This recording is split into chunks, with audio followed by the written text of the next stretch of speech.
show. And tune in. It's inspirational, educational, and you won't want to miss it. It's everything agriculture.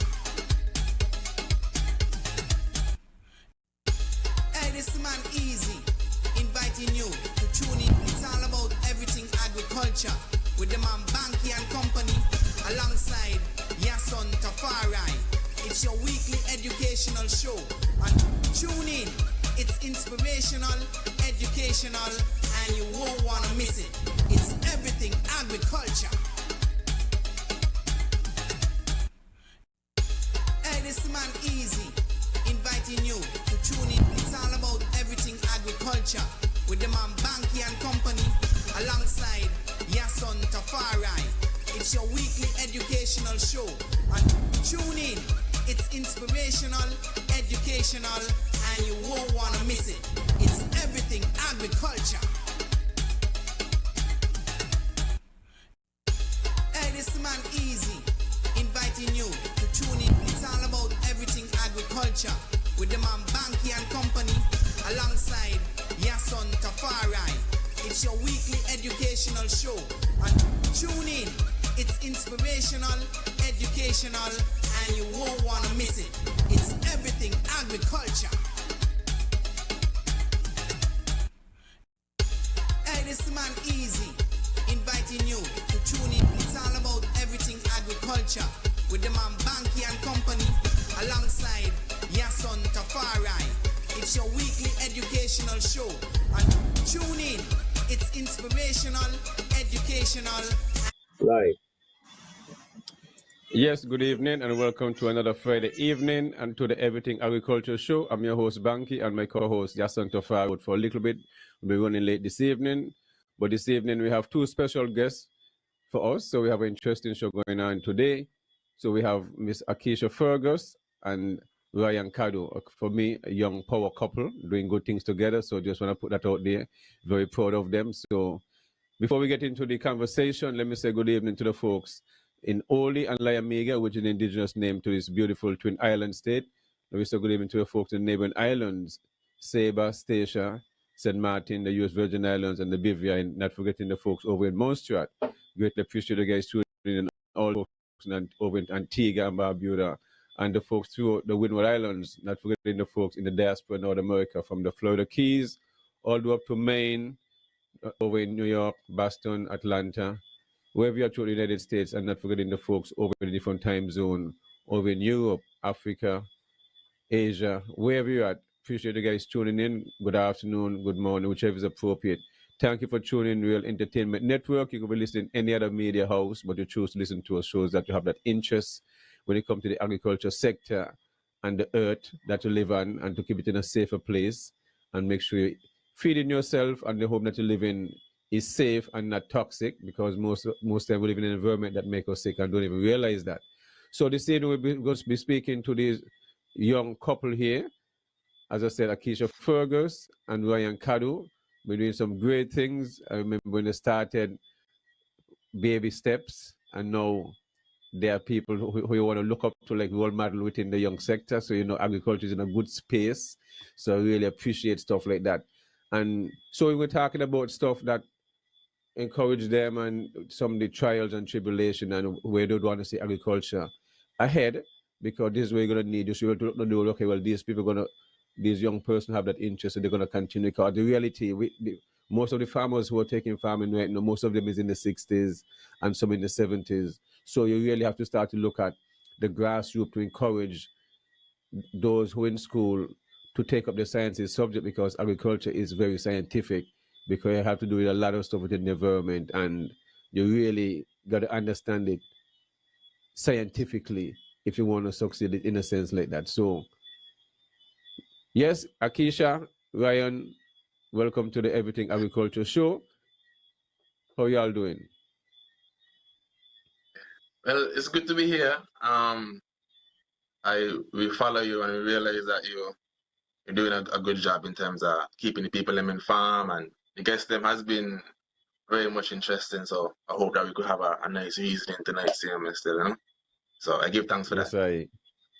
Nice. Akeisha, how are you doing? I'm doing good.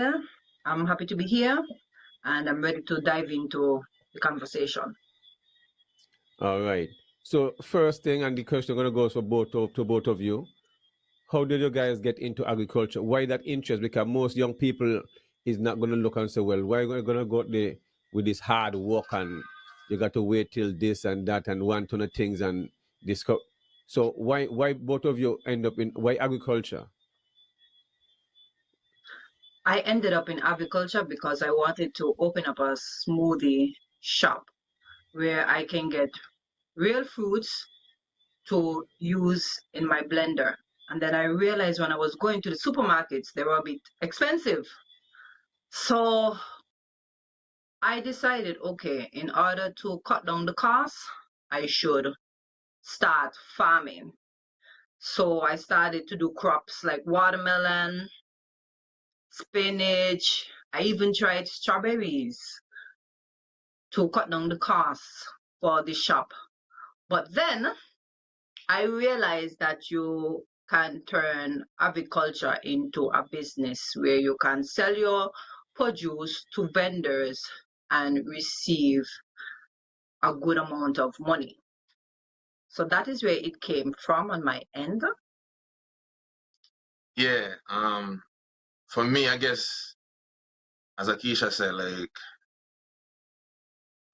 she wanted to do the smoothie shop, and then through Asman, you see where you could step in and help. For me, I had some experience spending time with my grandfather a lot. So there was always a love for it, but I didn't get much opportunity, much like reason to get into it as deep. But when I saw Akeisha with her business now and seeing whereby I could just help. But then when we start to plant and we start to get it in abundance, we realize, well, we could go further than just supplying the shop. You know what I mean? This could be something that we really could like look forward to and make money from. So with that opportunity and then the interest being getting more real and more real, and we seeing where, like persons around could kind of help us as well. So there was a point where we didn't know exactly what to do. So for us, the interest kind of built when we started to get around more farmers, more persons in the industry that could have shed some light as to how things might be possible and certain things like that. So, it was a little, here and there journey. As I say, step by step, you get to introduce to different things and seeing what's possible. So the more you step, you see the more what's possible in the world as well. This could actually be possible and so forth. So you start to go even more. So what was some of the thing that was challenging because people were listening and say, well, they have to start. So starting up, what will some of the stuff needed if you're going to get into even a small backyard space? What will be some of the efficient way to start and some of the challenges you may encounter? Because people got to understand it's a process. So from a real feedback and experience can know you don't pass through those challenges now is like your experience. You don't you those things now bother kind of where to start if you're gonna do anything else and stuff like that. So as a beginner, more or less, even though you've been around your grandfather and stuff like that, but then you see a bit of some challenges. So for those who are listening, because people want to start, but they don't know where to start. Well, one of the things I guess we looked at for sure, and for me was like the hard work about it, because I think Akeisha started out with getting the plow in. So we got the plow in. Okay. But then with that now we realized we're gonna need fencing to get done. So she was able to get access to land, and as a team we were able to say, all right, we're gonna get this a farm. So fencing was the first step after we get it plowed. And then from there is like deciding what methods we're gonna employ to take care of the farm. So the first thing we planted was bananas. Yeah, to supply the shop because I need bananas all the time. That's one of the key fruits in my smoothie recipes. So we planted bananas, then we ventured into watermelon because I have a nice blend, a nice recipe It's called Nature Delight. It is consists of watermelon, banana, mango, and another key ingredient that I would not mention. Come on over and get a taste. Interesting. But yeah, yes. So we started Banana watermelon. watermelon mix. That's I'm telling you, that's a mix. That's a mix. That's a mix. A mystic one. plus mango, and then there's another sweet and Mango. sour fruit. There's another Okay. sweet and sour fruit that gives it the balance of it all. So we Mm. started off with those two, banana, watermelon, and then ventured into other crops. For the challenges now, like what was the issue for you when we started? The issue was the weeds. And I'm like everyone else, when you watch persons, even the plot that is next to us, the agriculture sector, they have their own plot Yes. there at Potwood. And they're very traditional. The plow comes in, everybody is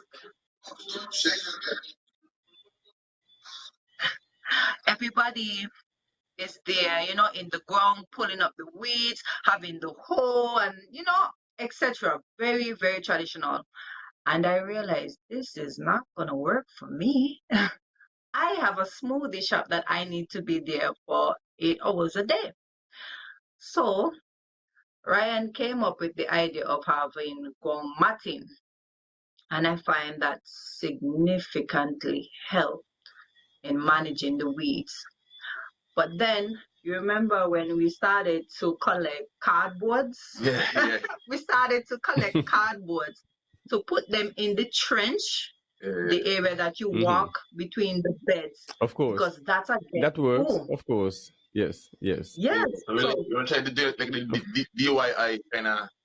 We didn't have all the funds to cover everything, so we're like, okay, we're gonna cover the banking, and then in between we're gonna just try collect cardboard because you're gonna decompose, you're gonna go back down to the soil anyway. Of course. A good place for earthworms and so there, but but after a while the cardboard was like a little bit too much. So we had to kind of look at really looking at something a little bit more sustainable. I mean, I think the hardest part was collecting them because you had to kind of go for them, but if probably they were being delivered, if you could arrange a delivery, probably could work.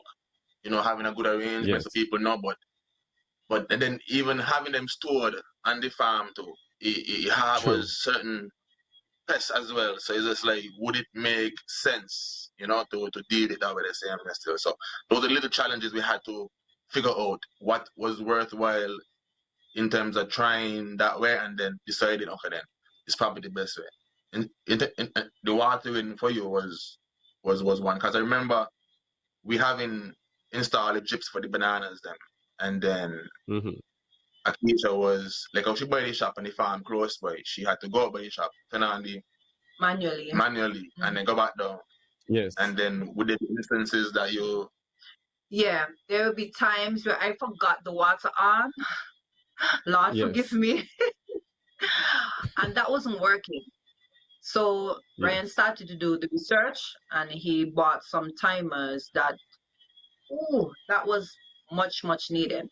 The timers had the specific day, how long, the duration. So all I had to do was just to check to see if anything is leaking. And that's pretty much it when it comes to the water. Timers are very important in farming and the drip irrigation. But what about when it comes to monkeys?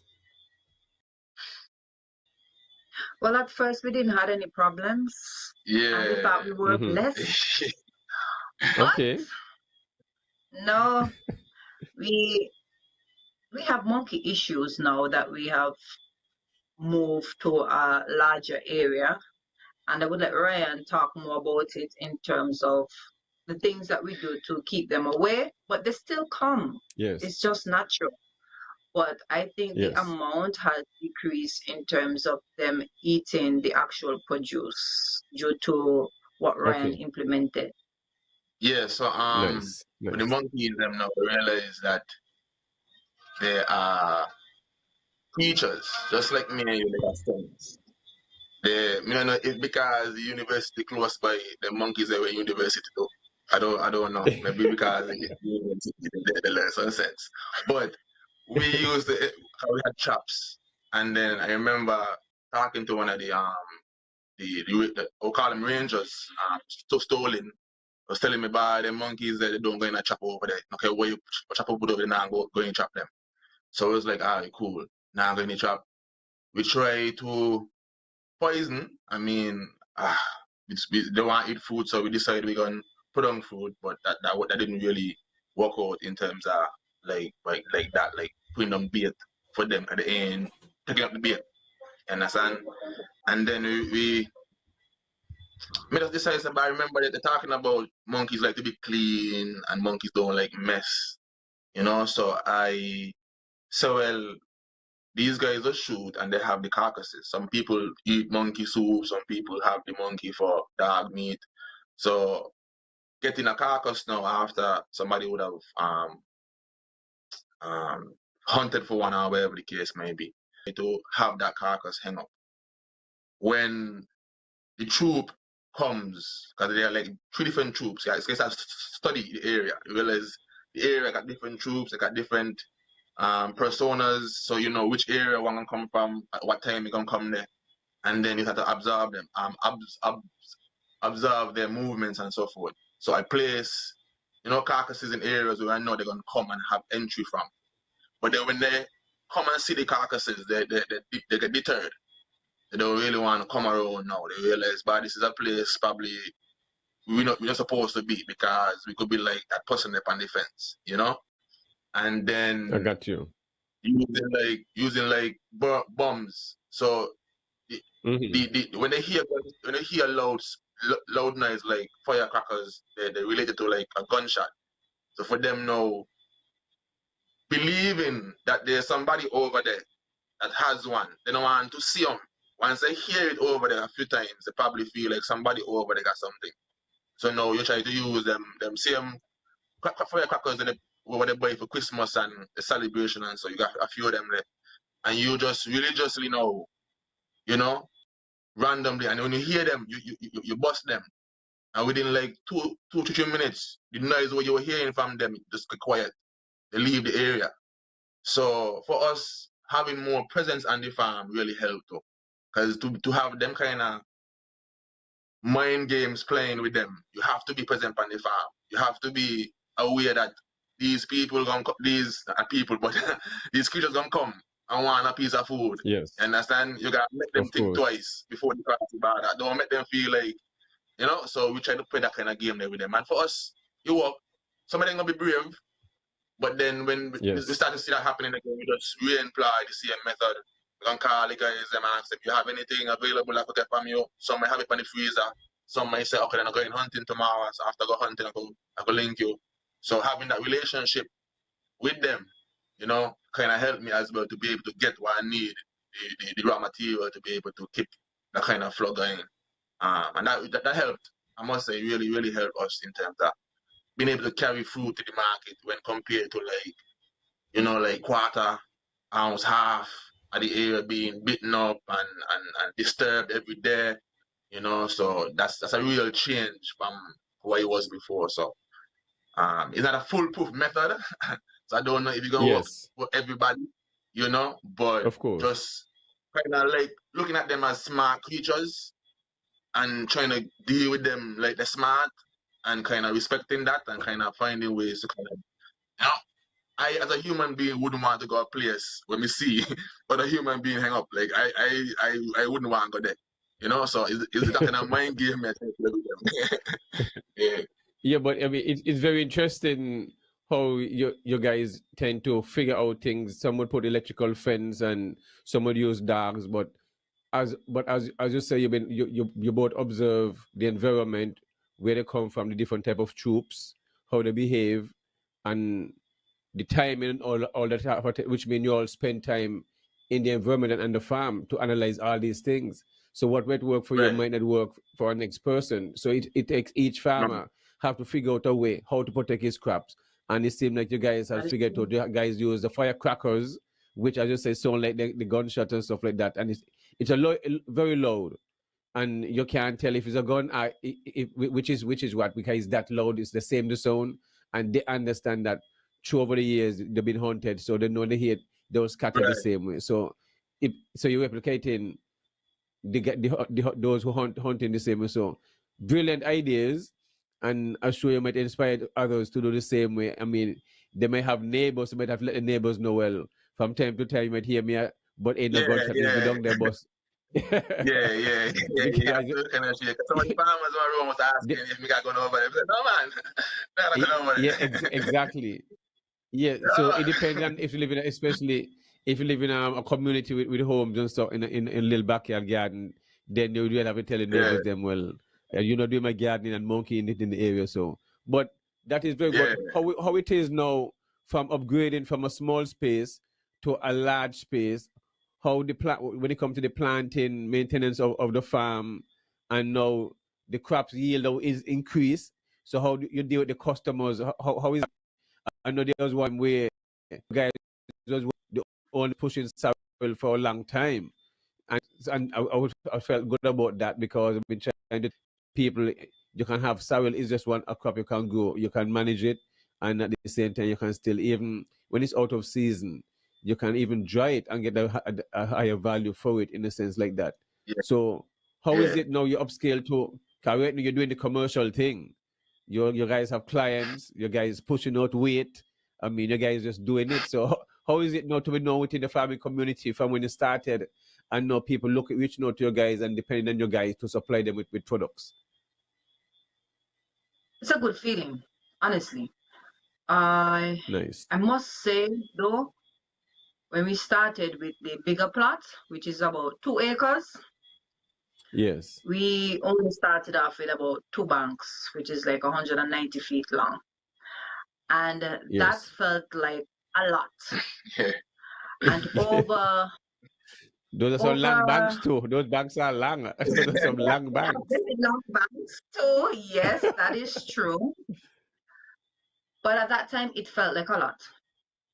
But Yes. over time, we started to clear down more of the area, and we started to cover it and put produce there. And we got help with Aika with some Mm-hmm. more gong mapping, because at first we were financing that on our own, which that's another Yes. topic we should dive into, the finance aspect of agriculture. Yes. Of course. And now we're really seeing the push, as to say, getting in that revenue, because 95% of the farm is fully matted and have produce on it. So what we have done to get the farm operating properly, we would bust it in half, where you have part of the farm would have seedlings and the other part would probably have fruits already and ready to Of harvest. So it's course. a consistent Yes. flow of Yes. providing the produce to the vendors and certain clients and so forth. And it really is a good feeling, because guys, this has taken us about 4 years to perfect, and So 4 when you have, years.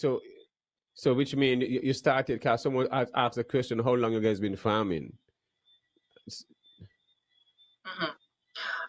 So We so roughly started 2020, okay, roughly okay, around there, with the small okay. farm, which was about a Yes, quarter of or less course. than a quarter. And now we're on Well, a to quarter is a commercial 2 lot, so that's acres. fine. And Yes. the funny thing is, what was challenging at first at the bigger plot, now we are ready to take on even more. Yeah. Beautiful. So for sure, just to add to what Akeisha said, um, Yes. it had to be a step-by-step process. And there are two things that I think I realized that needed to be done. One would have been like looking at this now as a business and then 2 would have been the idea of the scientific methods then that needs to be employed. So you dealing with saying like a large acre, a large piece of land. So the same drip irrigation method used for a small plot might not be applicable for a larger plot. So you now have to now understand the science of say pressure and water and pumps and different valves to protect the drip system where it's in use. That's one aspect of it.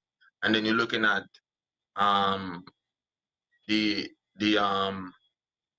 the cost versus production, like being more productive in a particular area, maintaining like what it needs, the labor involved. You realize labor now is a big aspect of it, how you manage that, how you take care of that. So the hours that had to be put in, it really was a step-by-step process, and I wouldn't want to move away from, not move away, but not person not able to appreciate, but it's gonna be difficult. But what you got to rely upon is other persons now being able to guide you, asking questions. So somebody like a Ellis, who probably would have dealt with certain things in the area before, we could have asked him questions of what he think about this, or what he think about that, when we were at certain stages, you know. Other farmers who probably dealt with a particular pest, because pest started to become an issue now you're planting on a larger scale. We were losing more than we were profiting at in the beginning, because now the first crop probably come good, and the second crop, the pests start to take over, different things start to get like risky with the weather. You realize a leak happened and you didn't realize, so the whole area wasn't getting water. And these are the things that you start to, like growing pains. So for us, it was a step-by-step basis. And then after a while, as Akeisha said, when we started to break the farm down into pieces, like one area, we focus on one area and get a one area to a particular stage, then the next area, and then the next area. So with the additional matting plus what we would have invested in before, it gave us now an opportunity, but the program had to be designed. The science part had to be understood to apply the program in an effective way. So our program might not work for somebody else. So we had to develop our own program, like what methods that we're going to use to ensure that we are able to get this objective done of managing these 2 acres. So what sections, how many sections, different timers, different areas that can control one area. So these are things that had to play out over time. But when you master one small area, it gives you confidence to now go to a next area. So for us, I think it was very much done in when you have big area. And then now when you start to break it down, the big area coming like a small area, as Akeisha was saying. Of course. Because now you're like, okay, we want more space now because the big area get too small. You understand? So because you have lots now, you have lots. You turn it into lots, into plots. Yeah. Right. So everything is organized. It's organized. You have it organized. So you can drive in and drive between the plots and harvest. So it's easier to move around and stuff like. It's not just one big everything bundled up. It's laid out. No. Exactly. Yes. So it means farming should be organized. And if you use a large space, it should be organized. That's more or less what you're saying. Yes, it should be organized. If you're not an organization right now, it's gonna be difficult for you, difficult for the people that you got helping you on the farm, because looking at them kind of large, you're gonna need help. You're gonna bring in somebody short term, maybe long term, but you're gonna need that. So if persons start to be able to work in a comfortable, a controlled manner, they're able to know how forecast what the day gonna be like, what the week gonna be like. So everybody on the same page, because certain things would have been done, planned, programmed in, based off of you seeing where this work, seeing where last time when we did this, it worked, and then when we didn't do it, this happened. You understand? So we done take out that boat then, if you get what I mean. Well, you pay attention. You know what not to do. Is learning what will happen if you do this, and those are called experiences. So now you can guide somebody. If I'm going through this, well, just start from here, without any hiccups or any failures, so you don't have to go through the same that you've been through. but you will still Right. end up, you'll still have to figure out stuff along the way because environment Yeah. changes. So you still, if we have experience, you're still gonna have to balance out. If you don't do it right, it will show at the end of the day. But someone was asking earlier, Akeisha, how you mentioned ICA. What is ICA? Okay. It is Inter-America Institution for Cooperation on Agriculture. So basically, it's an agency of the Inter-America system that focuses on agriculture and rural well-being. And if you fit in their criteria in the success of your farm, or they see the vision, they can assist you with certain things when they have it available, which they had the matting and drip irrigation available at that time, and they would give farmers that qualified for it once they know that you're serious and so forth. So that's Beautiful. AICA. Okay. And obviously the person read it, so I figure, well, they did and how to spell it, but that was fine. But I know along the way you also won some award, but that's by that same agency. How did that come about? And also coming up for like this month gone, at the 3rd and the 4th, you all were presented at the Caribbean Week of Agriculture that held in St. Kitts this year, the 19th anniversary. So you all was also awarded and acknowledged again. So how is it to be on the big stage where people from delegates from all over the world, through the Caribbean and stuff like that, in this event? You two, as young couple, young power couple, or young people, as I must say, I mean, you don't know who looking at you guys, who you all inspiring, because you all hand in different stuff when it comes to business as young people, which is beautiful. So how was that at the Marriott? How was that event and receiving that award? First of all, I went into farming, to be honest, to hide. Because when you're on a farm, you're connected with nature and you're not around persons. So that's why, another reason why I went into farming, because I've been on the big stage before.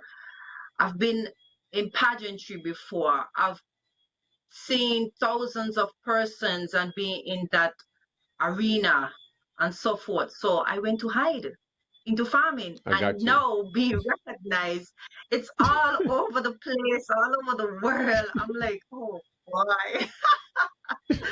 But I give thanks because it's a good, I really like the transition. As one of my good friends would say, I am a former queen turned farmer queen. And I like that. Yes, I give thanks for the recognition. Yes, I give thanks for the recognition, and I really want to be a role model for young women out there. Yes. When it comes to farming, and let them know that, you know, it's okay to farm. It's okay to get your nails dirty. It's okay to get darker complexion, because when you go in the farm, you're gonna get a darker complexion.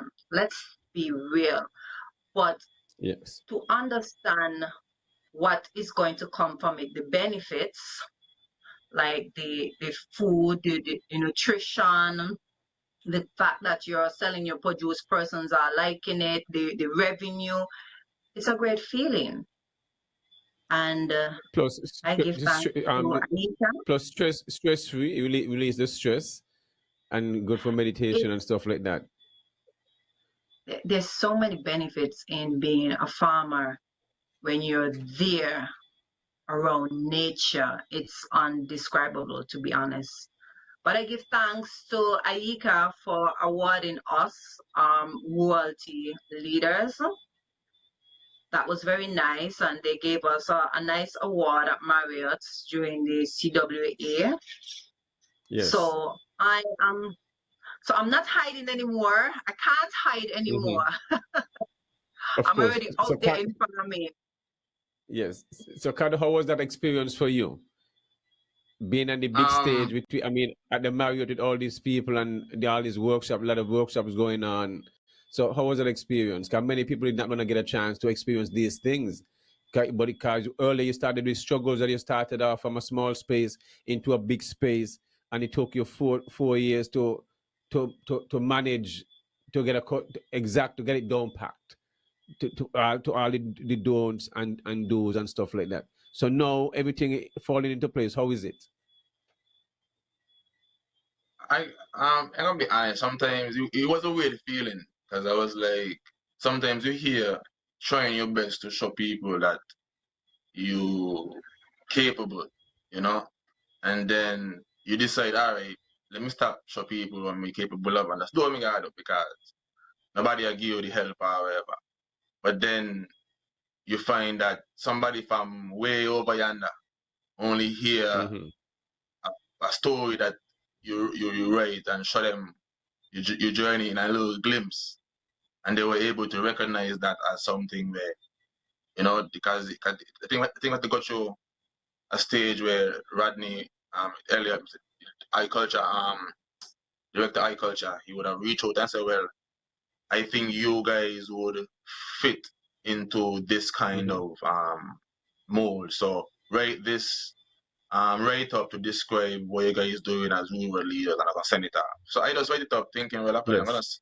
I'm gonna talk about what's happening with the farm and Akeisha and where we start from, and just start real because for me it was impactful to Yes. see Akeisha and the farm linking up and be able to produce and get the farm to the blender experience. That was just something I really love to be a part of, and then the idea of still being able to make business from this, and real business. I was like, okay, this is real nice. So that was something I give thanks for. And then when you hear the interview process started, where we had to do some Skype calls and so forth, and we just didn't think anything of it. We just be ourselves and talk about what we went through. And think that Mr. Elliot called us and told us about it, and we was like, okay, cool, all right. And then other people start to call and tell us, well, and then we see posts start to happen, and I'm like, well, we're going on here, like, because I just thought it was just a simple.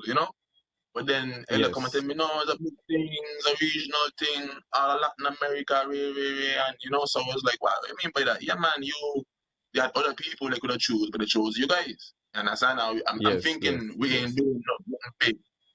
But they said no, they really True. like you guys, story and how you working together and how you're young and your cooperation and the direction you want to go and the innovations you try to put in place. So those things felt good. Seeing that you go over there, until yourself, do your thing, and be recognized just the same. You know what I mean? Yes. So Yes. Yes. it just made me feel like, all right, just continue, and then continue Yes. sharing. So that made me even more willing to share now because well, okay, I have I say responsibility, but even work out good if me share CMS still because we can't keep everything to myself. You know what I mean? Because there were other Yes. people that Beautiful. share with Yes. us when we started. So if those person didn't share with us, we probably would not be able to be where we are right now. So being recognized as that, we now feel, but for me personally, and Akeisha just said it, like we feel like we got kind of like a responsibility to share and let people know that this is possible too. That we ain't doing no superhero work, ain't like some magical powers Well, are I sent to mean, us from some supreme being. You're just regular well, people like me and you just discipline. y- yeah, but food is superpower because that's the kryptonite. Without that, we don't exist. So you're really doing the real superman work because without the farmers, we don't exist. So you all should. And you see, the beautiful thing about it is when your melons and or your sour is in the supermarket, and people using it, they don't even know who the farmer is. You see what I mean? They just don't know. Yeah. So it's a mistake thing when you say, you know what? I don't like the boy. They know the boy. They got a locks on the head, like they look kind of vagabondish. But then they drink it. Boy, they say will look nice, but not knowing it's the same youth who don't think it negative about it in a sense like that. It is your produce they're using. Because your farming don't have a face, you see, and it's not gender No, bias. So, and that is no. the beautiful thing about it. So when They don't have to come to you direct, you know. They don't know where you drop your stuff off or who buy from you. They might just go to this particular place to buy, but don't know where to get their stuff from. So we really got to Right. appreciate those who into the agricultural sector, what they do in the agro processing part of it, because you really just don't know whose stuff you're buying, and unless you go to the farm, because there's so much people take from you guys and pass through different stages and hands and end up all around in a circle. So it's a mystical kind of thing. But also, looking at the background, you seem to end up like one of them Macy's store or one of them places with like a different colored t-shirt or one of them sales place or where me not try to hide there, but observing the background. So can you tell us what is in the background and what's going on there? 'Cause I Well, like to see the with, shelves and different stuff. with the operational central for me, Akeisha has started to take over my place. Man, she teach me key and this way she can just be able to have access whenever she wants. But um, yeah, She just helps herself. She ain't steal the key. She just helps herself. She just have access to the key, so she just She pick come up the and key, do and that's everything, it. you know, like, you know, she makes herself Yes, an honorary employee basically. She just say, oh, me, I'm in it's place now nice. too. Yeah. So yeah, basically. So with that, yeah, this is Milo Gem, True Yes, Vibes sir. Island Prints, where we do custom printing. This is also the Okay. home of Red Ibis. We Are Royal, which is a lifestyle brand that we have started about I think 9-10 years ago. I can't really follow up too much right now, but yeah. So with that, the whole energy is being able to have a platform for even youth man to come about and express themselves on a level of creativity, CMS still, you know. So here now I have a young lady, Ari. She works here in the day. She would deal with graphic design. We have DTF printing where you come wherever you want on a shot, you can make it happen. If you want to bring the shot, if you want us to provide the shot, we could make that happen for you. So very custom. I know persons would quarrel about quality and printing local and the time waste and not getting what they want. You know, so we will look at all those issues and try to provide a service that kind of that emulates, but you know, produce have a high quality. So we're able to give you high quality prints if you need it. So we have screen printing, we have DTF, we have vinyl for sure. So we're able to offer a different grade based off of the time and the quality of the shirt you need and so forth. So with that now, it's been working well. What it is, I always say I really want, but we're here on the island as a brand that's local, Yes. willing to provide quality service. We have linked up a lot of brands, Republic Bank, Nevis Bank, we've got Chrissy Beach, the hospital. We have done work with Turtle Time, you know, different, you know. So it's nice that we're able to work along with other local companies as well. You know, being able to provide high quality service that they don't have to go overseas to get it right here locally. You know, so with that, Yes. we know we are competing on a global stage. So I always had a I want to call it like a mindset to not think about competing locally, but providing a service that could be comparable on a global stage. So no need to Okay. run down China or run down US wherever. Of course. Of Whatever you want course. on that quality level could be provided here locally as well. Understand? So that Beautiful. was just the Of push. course. You know, so we do work over in St. Kitts as well. You know, my aspiration is to be able to a man for Angola call me say they want something done. A man for Antigua call me say they Of want something course. because of the quality able to provide. Yes. So for me, everlasting journey to improve, and then I realize I can't improve by myself. So I gonna have to kind of try to find persons now to bring along because this journey gonna require other people. So me building Yes. this is not for me alone. It's just like I'm hoping that I can find the right person to continue with the evolution because me building a system for me want to benefit from. It don't make no sense. So me hopefully this platform could be a benefit for other young persons with a similar mindset, but probably ain't got a platform to express themselves. You know, so we will Yes, invite I. anybody from that always come through. I would teach, I would show, I would explain. You know, that's something I love to do. So yeah, so that's True Vibes, Island Prince, and Red Ibis in a nutshell. You know, the story is here. You know, if the camera I do much justice, but we have a lot of different things, local, patriotic. We have certain things that, you know, represent the brand. Red Ibis, we are royal. So as I say, it's my little baby, but I am. Yes. It's a baby that is to be shared. Is to be of And tell service. contact Is to number be and contact number. Yeah, the contact number is 763-3137, and then we are on IG True Vibes underscore IP on IG, and on Facebook you can find us at True Vibes .ip at Facebook. So True Vibes Island Prince. So that's like the company, the registered company, the business Yes. is licensed under True Vibes Island Prince. But then you have the Red Ibis, the clothing brand that we also do our customize, you know, express ourselves on a level the same and still. So yeah, so we offer customized services and we still have local branded shirts, some nice patriotic shirts for persons who want to be able to represent locally, you know, their image, but we still have our, you know, other style as well. So Yes. that's it in a nutshell. There's a So, question. There's a question three there one three seven. for both of you.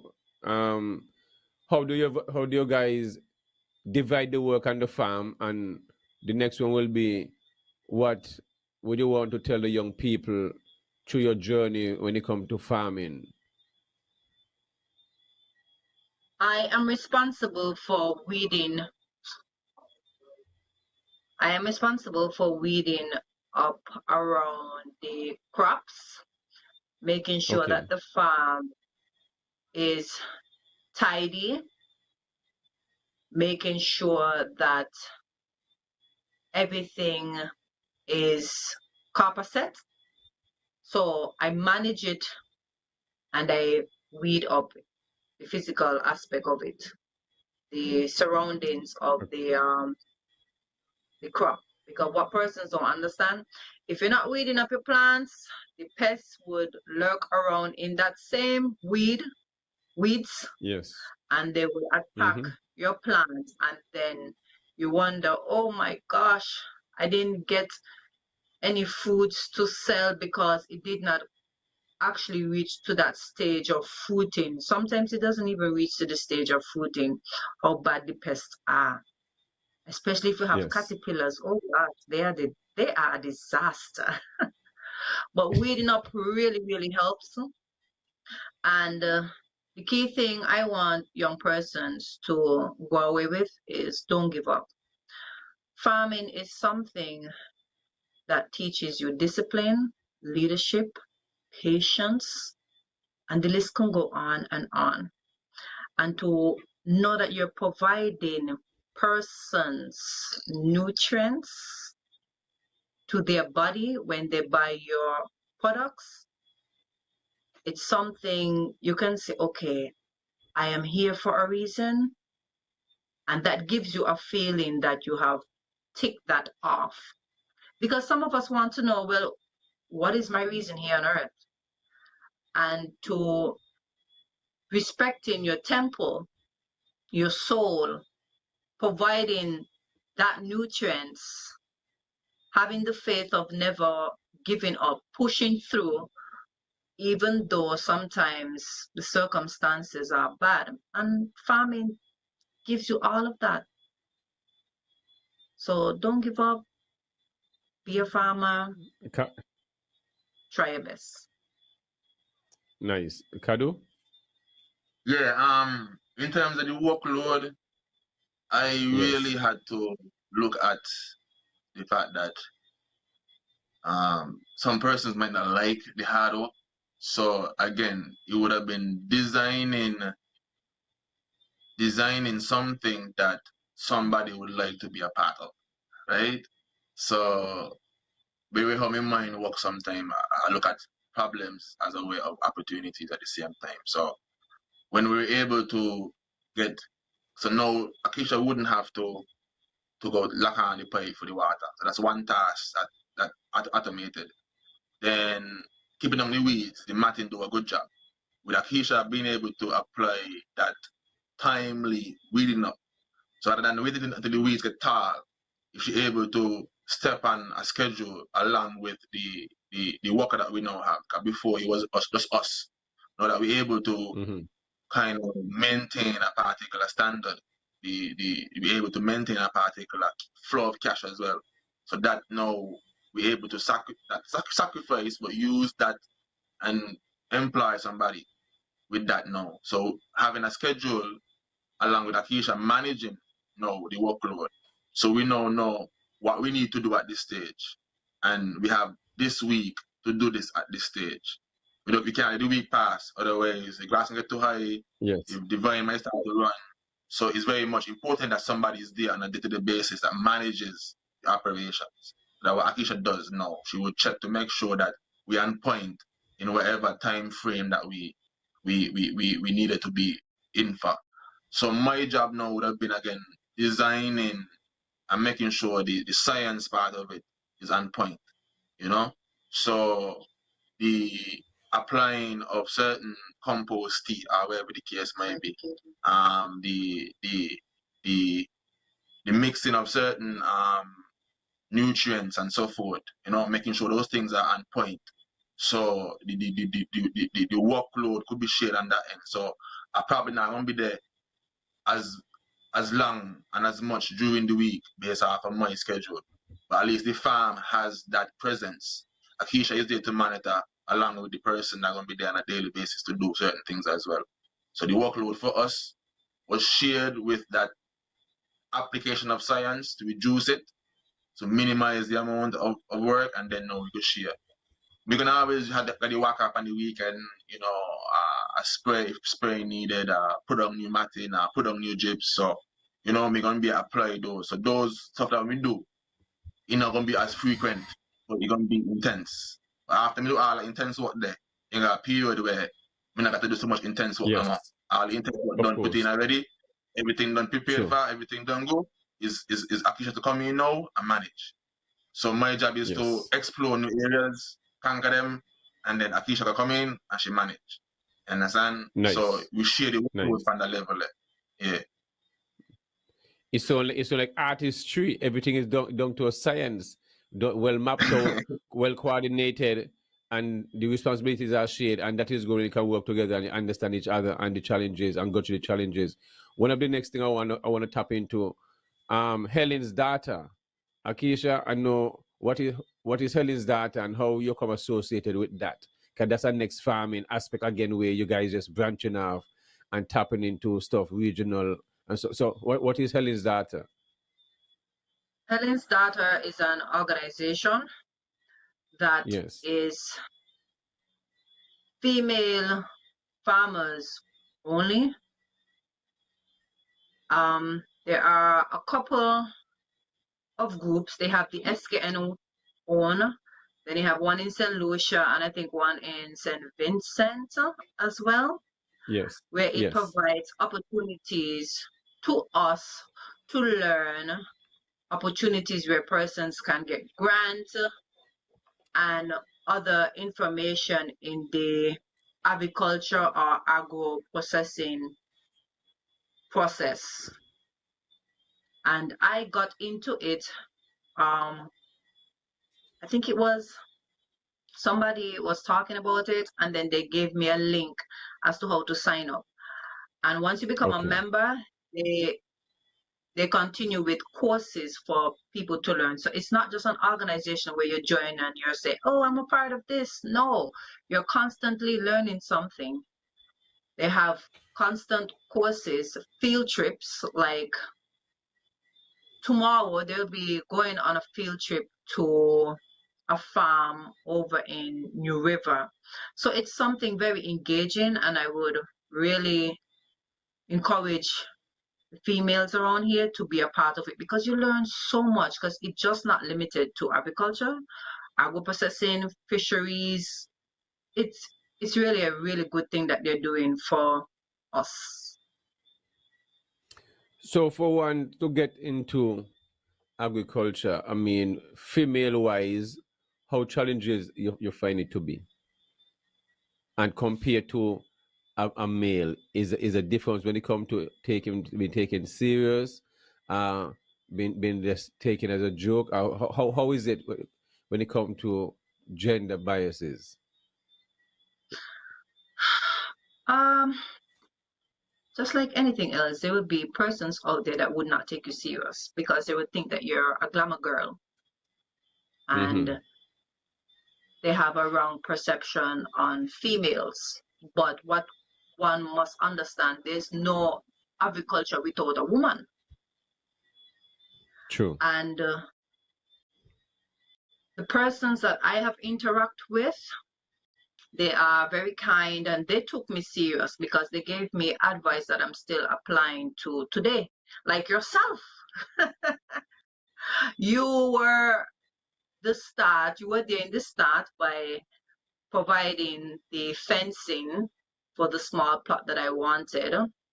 I think they had something that they were giving out at that time because it was around COVID and they The were trying to help COVID, farmers. yes, the Department of Yes. Agriculture. I mean, we had brought in some wires from Mm-hmm. overseas, both for small plots, some smaller one at 4 feet, and some for fencing and 5 feet and 6, and also some fish pot wires and stuff, so at least to assist those who have that interest. Guy, but it was on lockdown, yes, around that time. So it was the ministry. I was just the one who was placed in charge of the wires when Yes. it come to assisting the community. If they prove, when I can prove that they need the assistant and offer the assistant, is not that was my duty. Yes, so you're one of those Yes. persons. But continue. Yes. So you I guess you saw the burning flame, that passion. So Yes. you selected me and I got that. And then there are other farmers that give me good advice, as I said. So I would say 95% is not gender bias. Great. Can Nice. can I add That something is though, good. Bandy? Yeah, man. This is a reason still, like, me not know. Like, I heard persons talk about, like, Navy's pre-4 season, right? Mm-hmm. And the reason me try go, me know if you agree, but just let me know. Mm-hmm. They were saying, like, the guy was saying, like, before 4 season, you'd have had that dependency on farming a lot more than, Fight the fight like.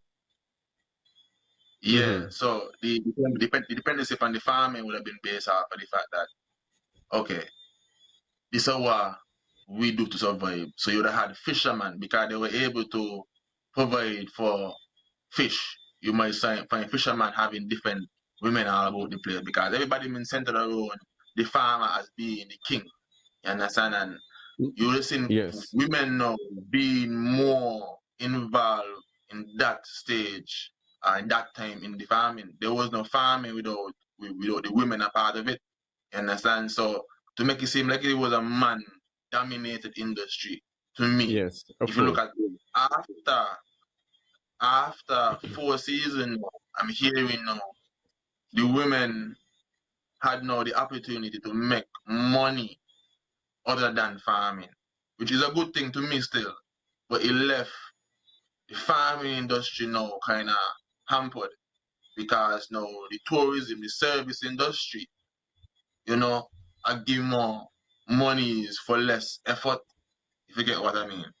You understand? So Of who would course. want to Yes. till in the hot sun when you could Yes. provide a service over there and get more even same or even more money? Understand? And you're not able to provide and do more for yourself. So persons could easily drift from that based off of just like just the cultural economic shift from farming into a next industry. Understand? I just Well, that's well, me reason one of to the say, man, if that makes sense. one of the thing that, I mean, for me growing up in the 80s, early 90s, is that what was there was Spinneys Beach Hotel. You had Nisbet Plantation, and you had the Golden Rock and stuff, and Montpelier. and the government was really the number one employer of most people. So farming, my uncle, my uncle man said he'll still be a fisherman, but when he come home, he have a small plots of land, and then my uncle Brian was into butchering and stuff like that. So farming was something that was very, it was a business. You see what I mean? Then I live in an environment with Kingsley, Uncle Desmond's son, who has seen, and then McPat. So that was farming was going to high school when you up by used to try Nell's fish. Them have the snack at there. Above was the freezer. That's all that encompasses into one building. No, before it was a freezer.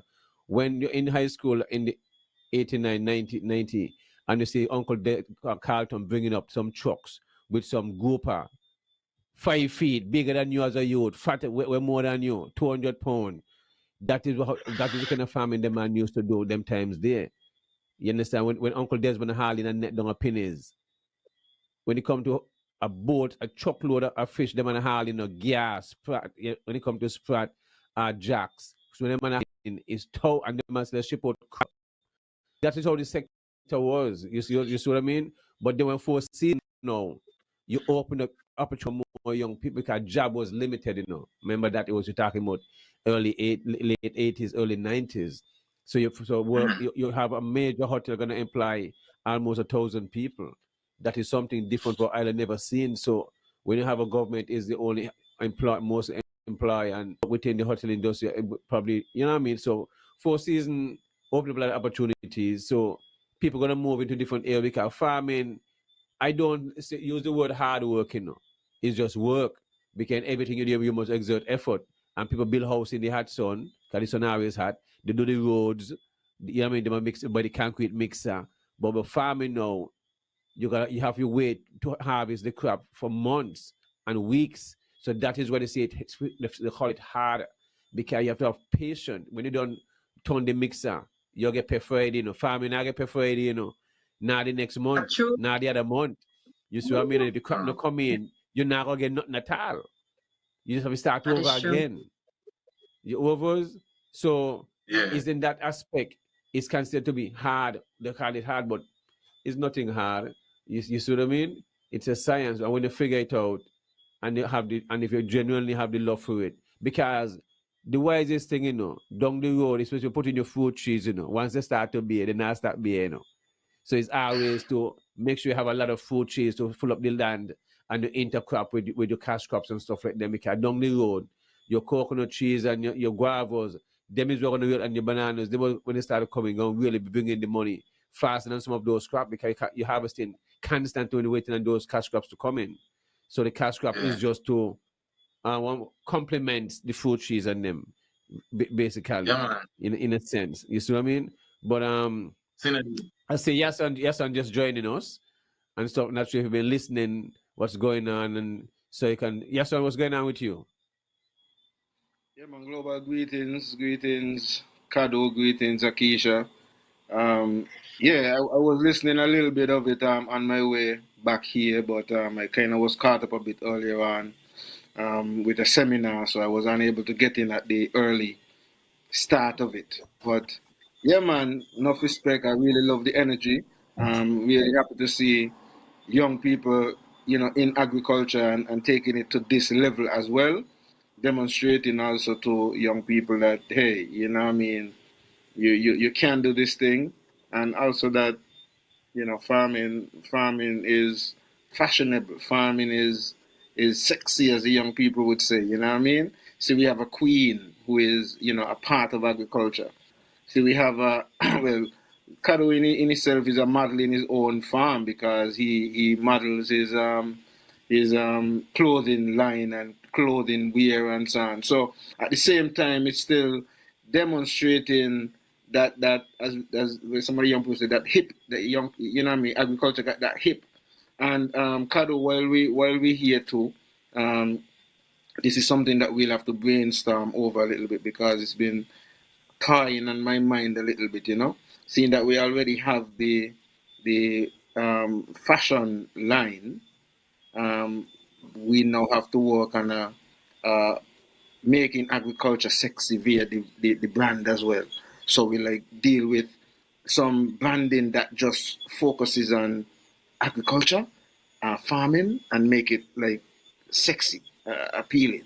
So some food for thought as we go through this, so that we could start to appeal to the younger generation too.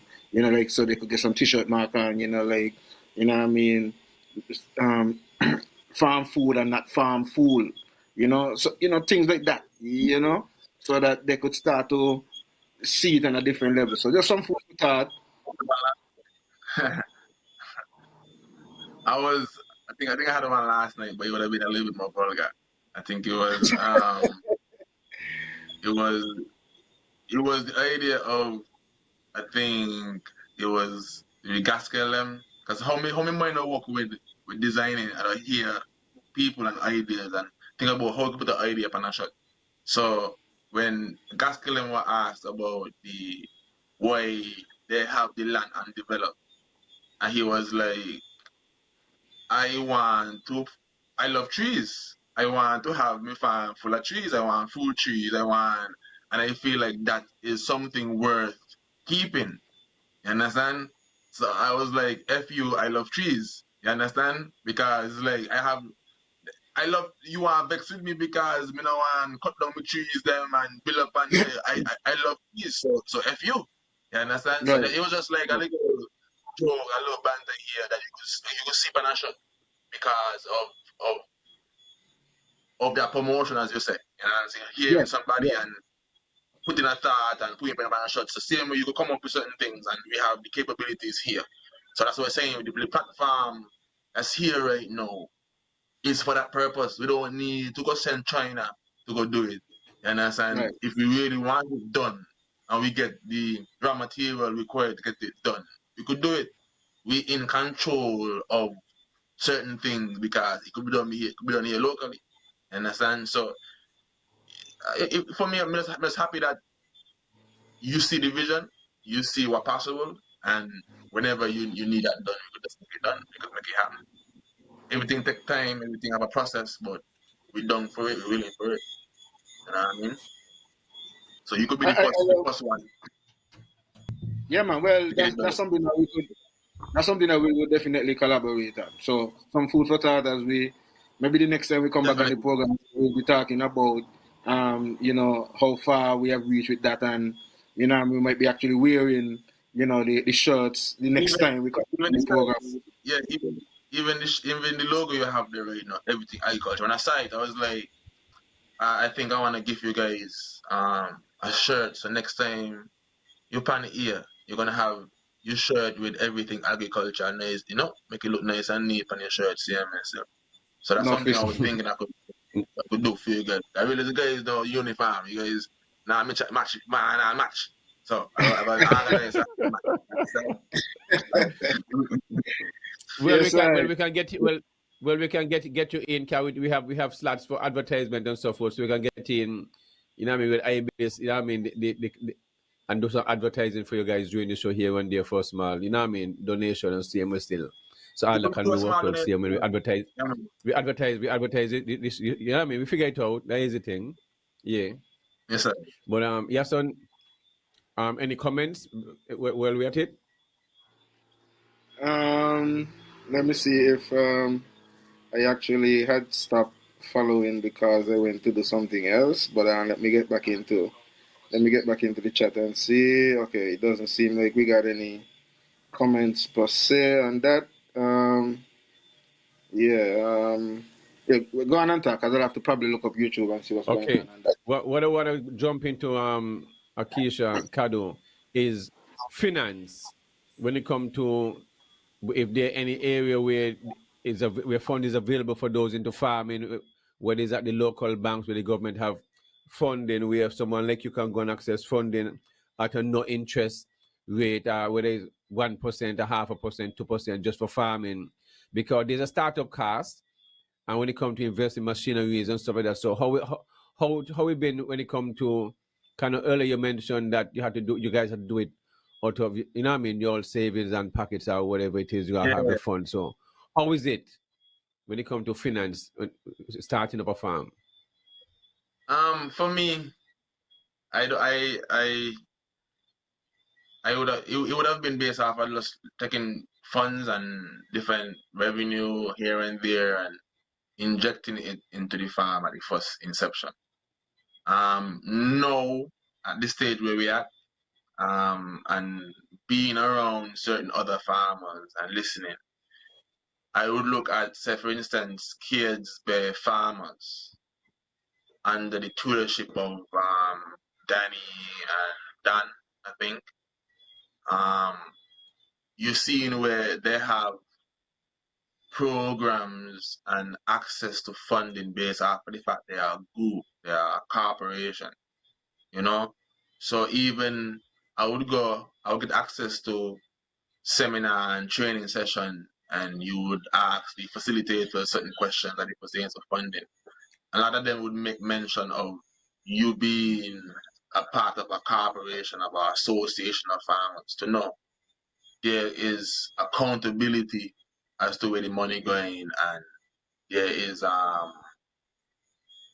wider spread in the influence of how the money could affect whatever it is they want to give, how it could be impacted. So I think the fact that you show up to these training sessions, show up to some of these workshops at agriculture, the ministry, some non-profit groups. So persons like Walcott James, sharing information, again, Mr. Elliott, Heidi, persons around agriculture were able to share information. So my encouragement for anybody interested in farming would be first to get to know who in charge of farming, what they're all about. You might not go there and say, okay, I want a piece of land. I if I can give you a piece of land. Probably they can't do that. You understand? Probably they can't give you everything up front. As you said, you weren't responsible for giving me defense. There was an opportunity based off of the ministry and what they had involved. But if Akeisha wasn't showing interest, if she wasn't asking questions and different things, getting around people who are around farming, you understand? You know, I get the knowledge and the insight. So I can't say I started out knowing these things. I had money knowing it's gonna be difficult, so I willing to spend my money. But I think advance Akeisha had a customer at her shop, and I guess the customer had heard about the program, and the customer called me and said there's a young lady who interested in Right. farming, and I said, okay, then well I'll pass by sometime in the week or the next day, whatever it is, and I tend to stick to my word, and if someone have the interest, so you know when the island I wouldn't go if someone come when I'm not in my district, I will still go. That kind of extension officer I was, so I went to what you're doing and listened to her, and then so okay, then well, let me see how serious you are. Then let me see you put on these stakes and let me see how serious you be, and then I'll give you the wire. Yeah. Because you see, Yeah, what happened is that people, once the government giving resources, and especially wire or whatever it is, a water tank, Martin, I want 3, I want 6, I want 5, and you just give it to these people, and they'll just sit there and they'll never be used, and I can't go back and say, well, X amount, a quarter acre of banana have been planted, and wait a report on that, so the food input bill have been decreased, less banana will coming in from Dominica. I can say, well, they planted up melon, so X amount of watermelon now is on the market. I should be able at the end of the day, if I give away 5 to 10 rolls of wire to backyard farmers, should be say, well, it should be increased with certain amount of crops and stuff like that, and give cars. I like to give report and stuff to see how the program has been working.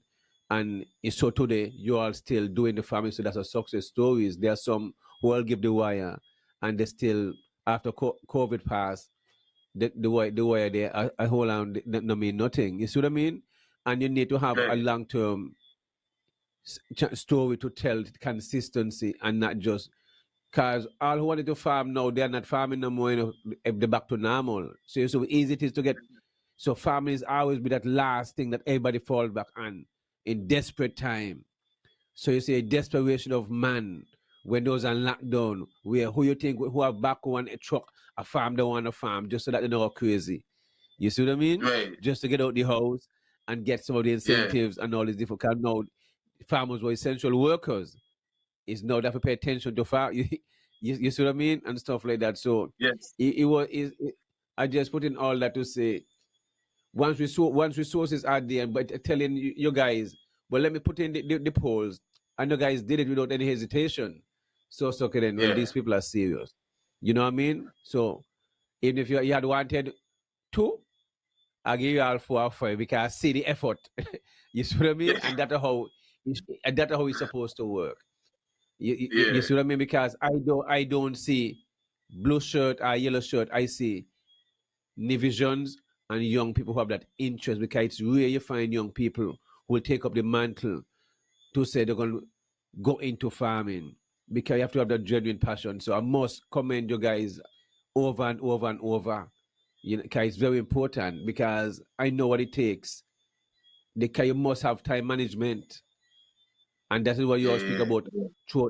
You might say it's time management, but it brought down to time management and discipline. Because as you say, if you have your schedule map out for this week, you got to stick to it. Otherwise, it set you back. Yeah, it And does. then you have your crop rotation in different stages. So when one flowering, one coming up again. So when then by the time you're still harvesting, the harvest coming from the next one to increase boost the harvest for the other one coincide. So it shows you have all the cycles when it comes to running a farm system in place. So you guys can practically write a book.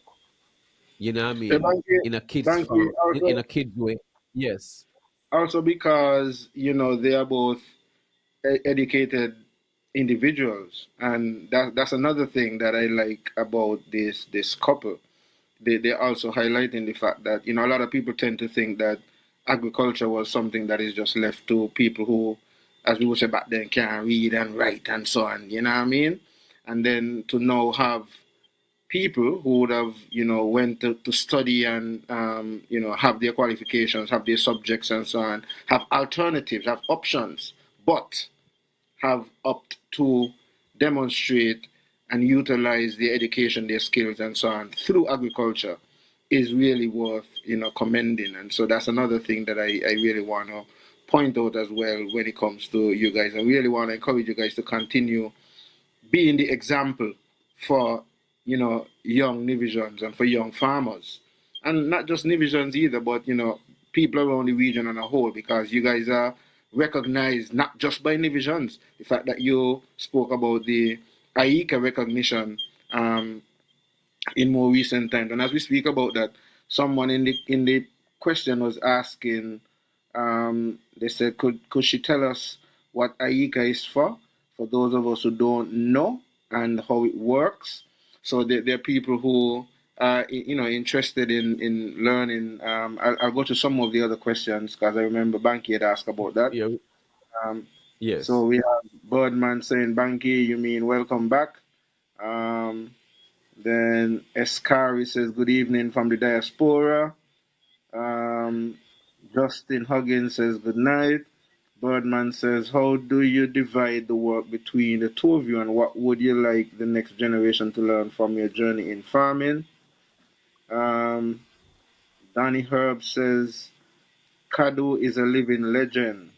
Full respect to him and his lady from Donovan. Okay, great mindset, Escari. Um, then we have Tazan first saying, how long have you guys been farming? Arin Ottaheiliger says, greetings. She says, real talk Banky. The payday most times delayed. Kudos to Kadu and Akeisha. And then I see another question just rolling here. Do you guys have an opinion on farming, not just for food, but also for medicinal or ornamental plants? And I'm sure this is a question that kind of is walking up Akeisha's line, because she's also, the thing is that she's involved in a number of other things, because a lot of things probably ain't even come out here yet. But medicinal side, I'm sure she would be quite interested in responding to that aspect of it as well. So I'll leave that one for you guys to respond to, and the others as well. Yes. The medical side, the medicinal side, of course, working at the Jade Clinic, because he used various herbs to treat certain illnesses, it's very important to plant your own, because when you're sourcing it from outside, let's be honest, I don't know where it's coming from. I don't know how it's handled. And what he is trying to do on his plot is to have a big nursery of the various plants, herbs he used, roots he used, like dandelion root, rosemary. Rosemary is very, very good for inflammation. The little spices that we cook with, the ginger, the turmeric, all of these stuff play a very important role in planting them directly on your soil. And so when it's time to dry and use, at least you know where it's coming from. So that as well is definitely important. And I also want to tell everyone else to encourage them in your backyard, plant certain herbs that you would use in your pot or you would use in a tea farm. We have different names for different things. For example, Jumbitiki thyme. They might call it arugula or arugano. You could get rosemary, you could get basil, and the list goes on and on. So for other persons out there, I would suggest you get just a little plot in your yard where you could get certain herbs for seasoning purposes or for tea farm, because I do it as well at my farm, and also at Jade we are going to start that where we do it more on a larger scale. Yeah, I got something to add though. I don't know if it's true, but there's a science about it. Because I remember having access to training. I think Akeisha remember it. So our week in St. Kitts for the Agriculture Week, Caribbean Agriculture Week, we're able to get some training at Gideon Farm with some soil specialists and so forth. So they would give us ideas as to how a seed would be created in terms of certain things are activated when you soak them. So in terms of peas, persons would soak peas overnight, and that is a form of activating the good hormones or the good mechanism in the food we eat before we eat it because of the addition of water. Then I heard this theory where they're talking about the seeds you eat, like you eat a food, the seed that come out of your mouth, because you would have absorbed some of your saliva, right? And then your saliva contains certain DNA and certain aspects of your body that kind of give you a full spectrum. The seed now incorporates the saliva with its process of growing now. And the theory is that that seed now, the food that comes from it, would be genetically coded to kind of help heal some of the issues that probably you would have had. So the seed now knowing that, hey, if this guy probably gonna water me and take care of me, so I could probably do him a favor and produce something that gonna help him heal his body. You understand? So it's good now to plant back the seeds them that you would have your mouth would have eaten. You understand? That seed, I don't know if your theory is right, but the possibility of that seed now giving you back minerals and nutrients that you probably limited in. How we know? Because you would have sampled your saliva and know probably what you're deficient in and what you could need and probably produce these things. And the theory only strengthened when I hear the doc. Doc was on your the show and he mentioned how plants produce sap to be able to fight the bacteria within the environment. Understand? So you're seeing where the plant has that intelligence to be able to produce certain chemicals to fight certain things on a microbiological level. Understand? So that I only strengthen more the theory to me when I heard the doc talk. So just to add to what Akeisha was saying with the herbs, you could look at planting fruit trees that you would have consumed, you like, and using those in your backyard as part of your as your medicine. Your medicine, you know. Yes, I love that point, and I would have heard that theory as well, and I could see how I could subscribe to that theory as well. The thing is also when Akeisha was talking about encouraging folks to grow their own herbs and so on. And she pointed out that, in some cases, some of the things that they may use in making the herbal remedies and so on, she don't even know where they're going and how it is cared for and so on. That is one aspect of it. But then the other aspect is, as I think, if he was not hearing the doc mentioning it, it was in one of his training seminars that he spoke to uh, the the the bacterias that are indigenous to like your geographic location, so to speak. And so having plants that okay, like so plants are good for the body, yes, but it is also better if you get it from where you grow up or you grew up, because your body would be sort of adjusted to that um,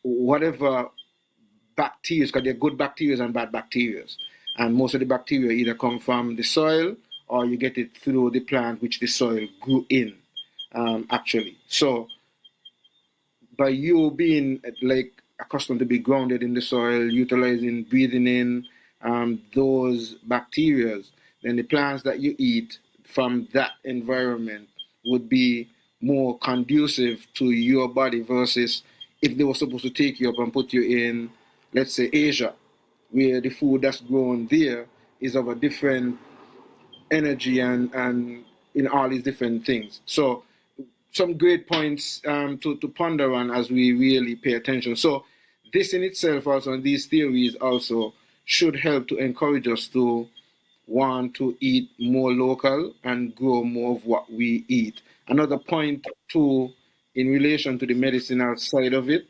I think the doc mentioned that as well. Also, the fresher you get the herb or the plant, is better. The better it is for you.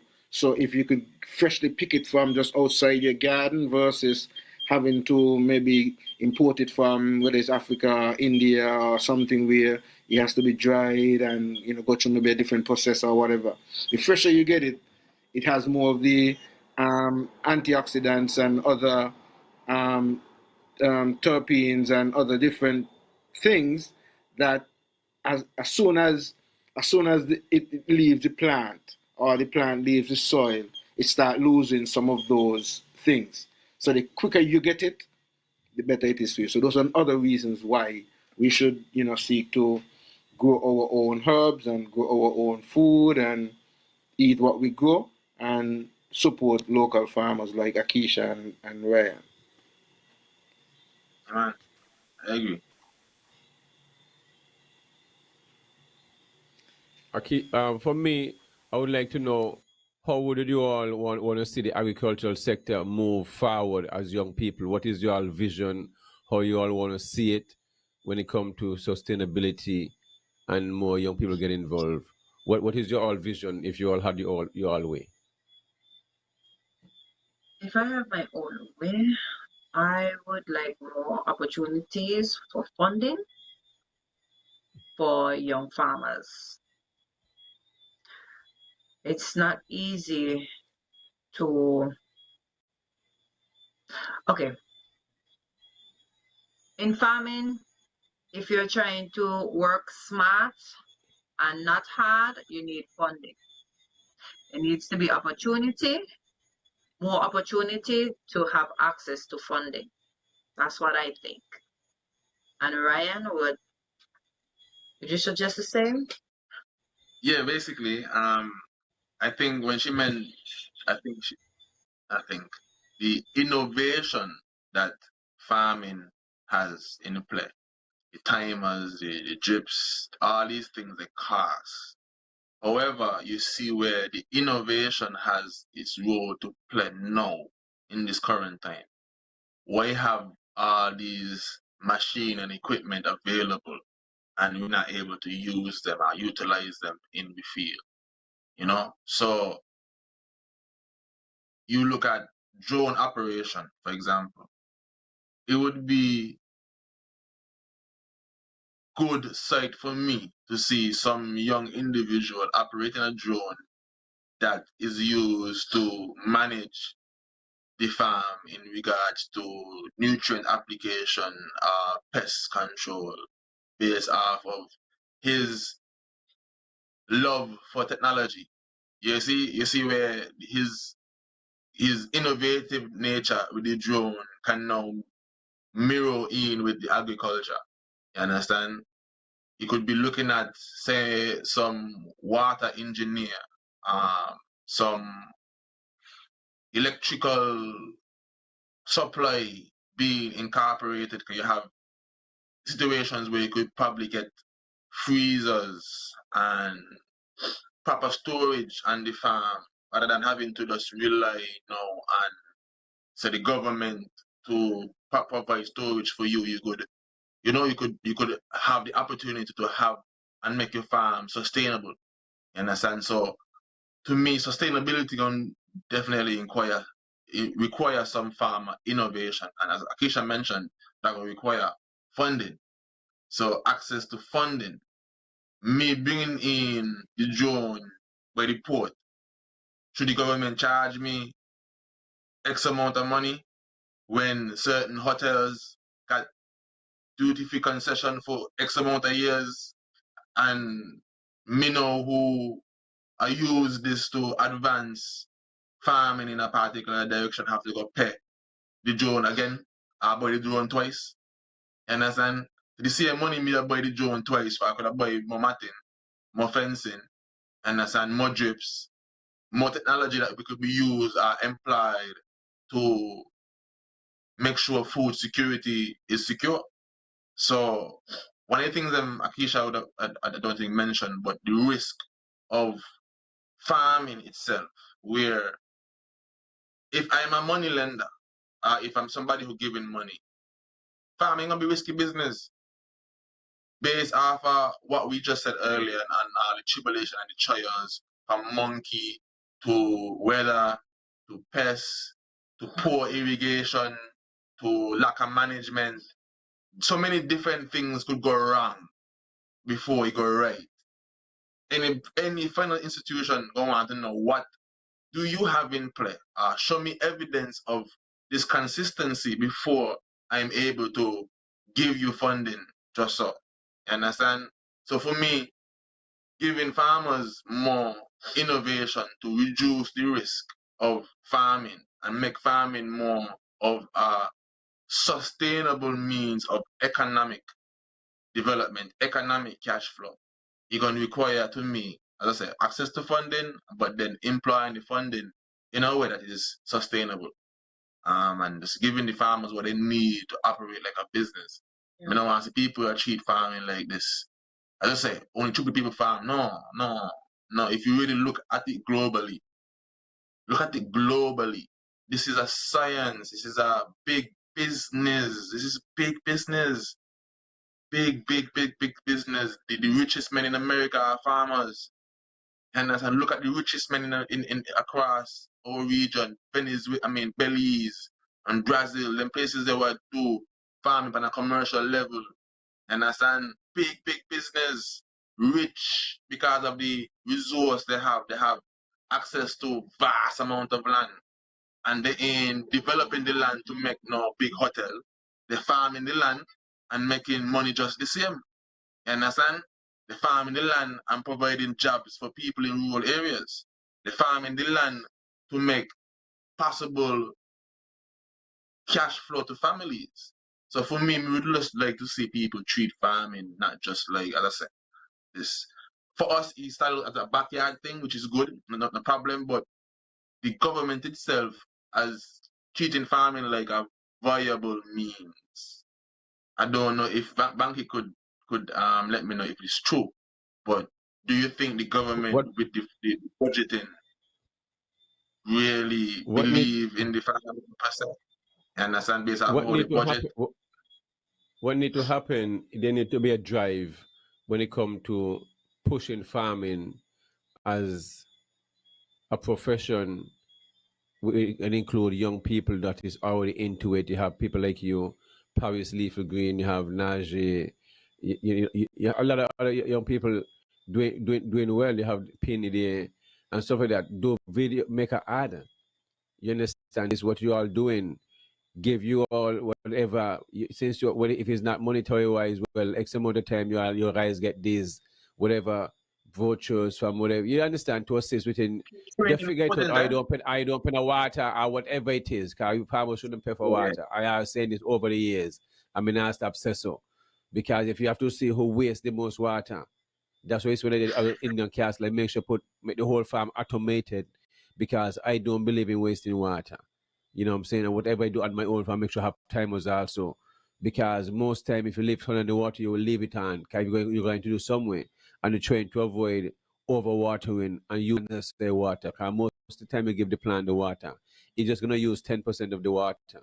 Okay? But we have a call coming in. Yes, son, let me take this call. Carlo, good evening. Yeah, good evening to you guys. Good evening to the guests. Yes, good evening. Question. Yeah. Get straight to the questions. Recently, in this month, October, we saw that the Trump administration in the United States allocated $3 billion to help the farmers during the government shutdown here. Why are we not seeing this type of stuff happening in St. Kitts Nevis? And secondly, why don't we have a program where, because I heard the lady mentioning like access to funding, but why we don't have a system in St. Kitts Nevis where we can have like a hotel, like adopt a farm, like a hotel or a restaurant for that matter, adopt a farm and take care of the farms like subsidiaries of hotels.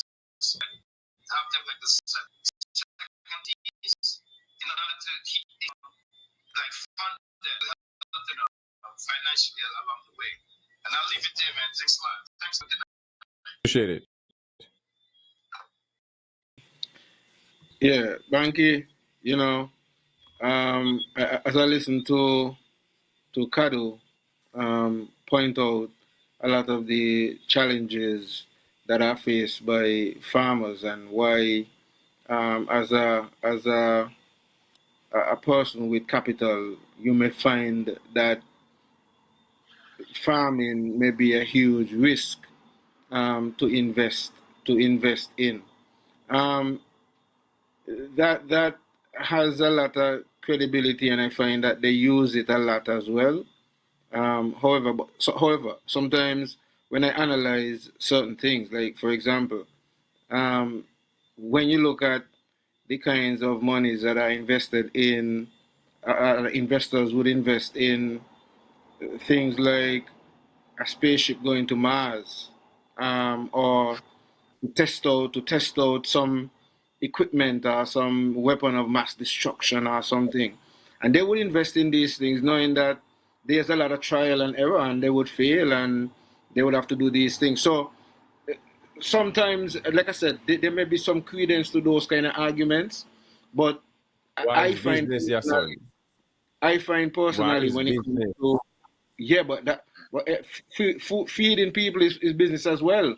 But I find that a lot of lip No, service sometimes that is given. business. That is business. The one you did, the one shouting the numbers and, on the and, earth. and That living, is living, business. living, and living goes against what they're dealing with, and that's why I'm using this example to Yeah. point out really and truly why the reality is sometimes just where the interest lies and what is beneficial to them and what they would seek to put their monies into. However, the other point though that is critical, which I think we should focus on, and especially I see it and I know it because I'm in the industry, I'm a farmer myself. Well, what I find in St. Kitts and Nevis, and since we're in Nevis, let's speak for Nevis specifically, we have a lot of great farmers, no doubt about that.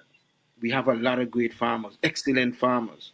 However, a lot of those farmers are not business people, are not business oriented. So, yes, in the sense of now giving access to funding, because I remember Kado spoke to the fact that you could get the money, but it's how you're going to utilize the money and if you're going to have the management skills and all of those things.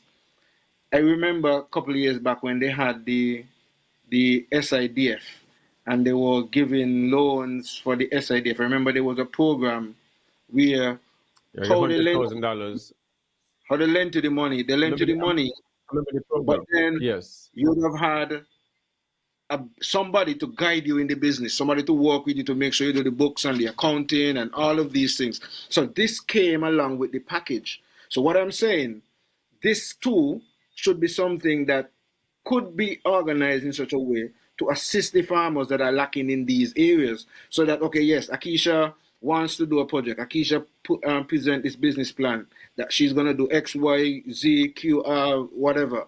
Okay, we see the credibility, and based on the figures and all that, we see it can make sense. We know it's risky and all that, but we are willing to mitigate the risk by assisting her with those areas that she's weak in the sense of from the business side now, to help her with putting her books together, teaching her why this is important, like that hand holding. And if they need to do that for the first 6 months or a year, to at least make sure that they make back their money then, right?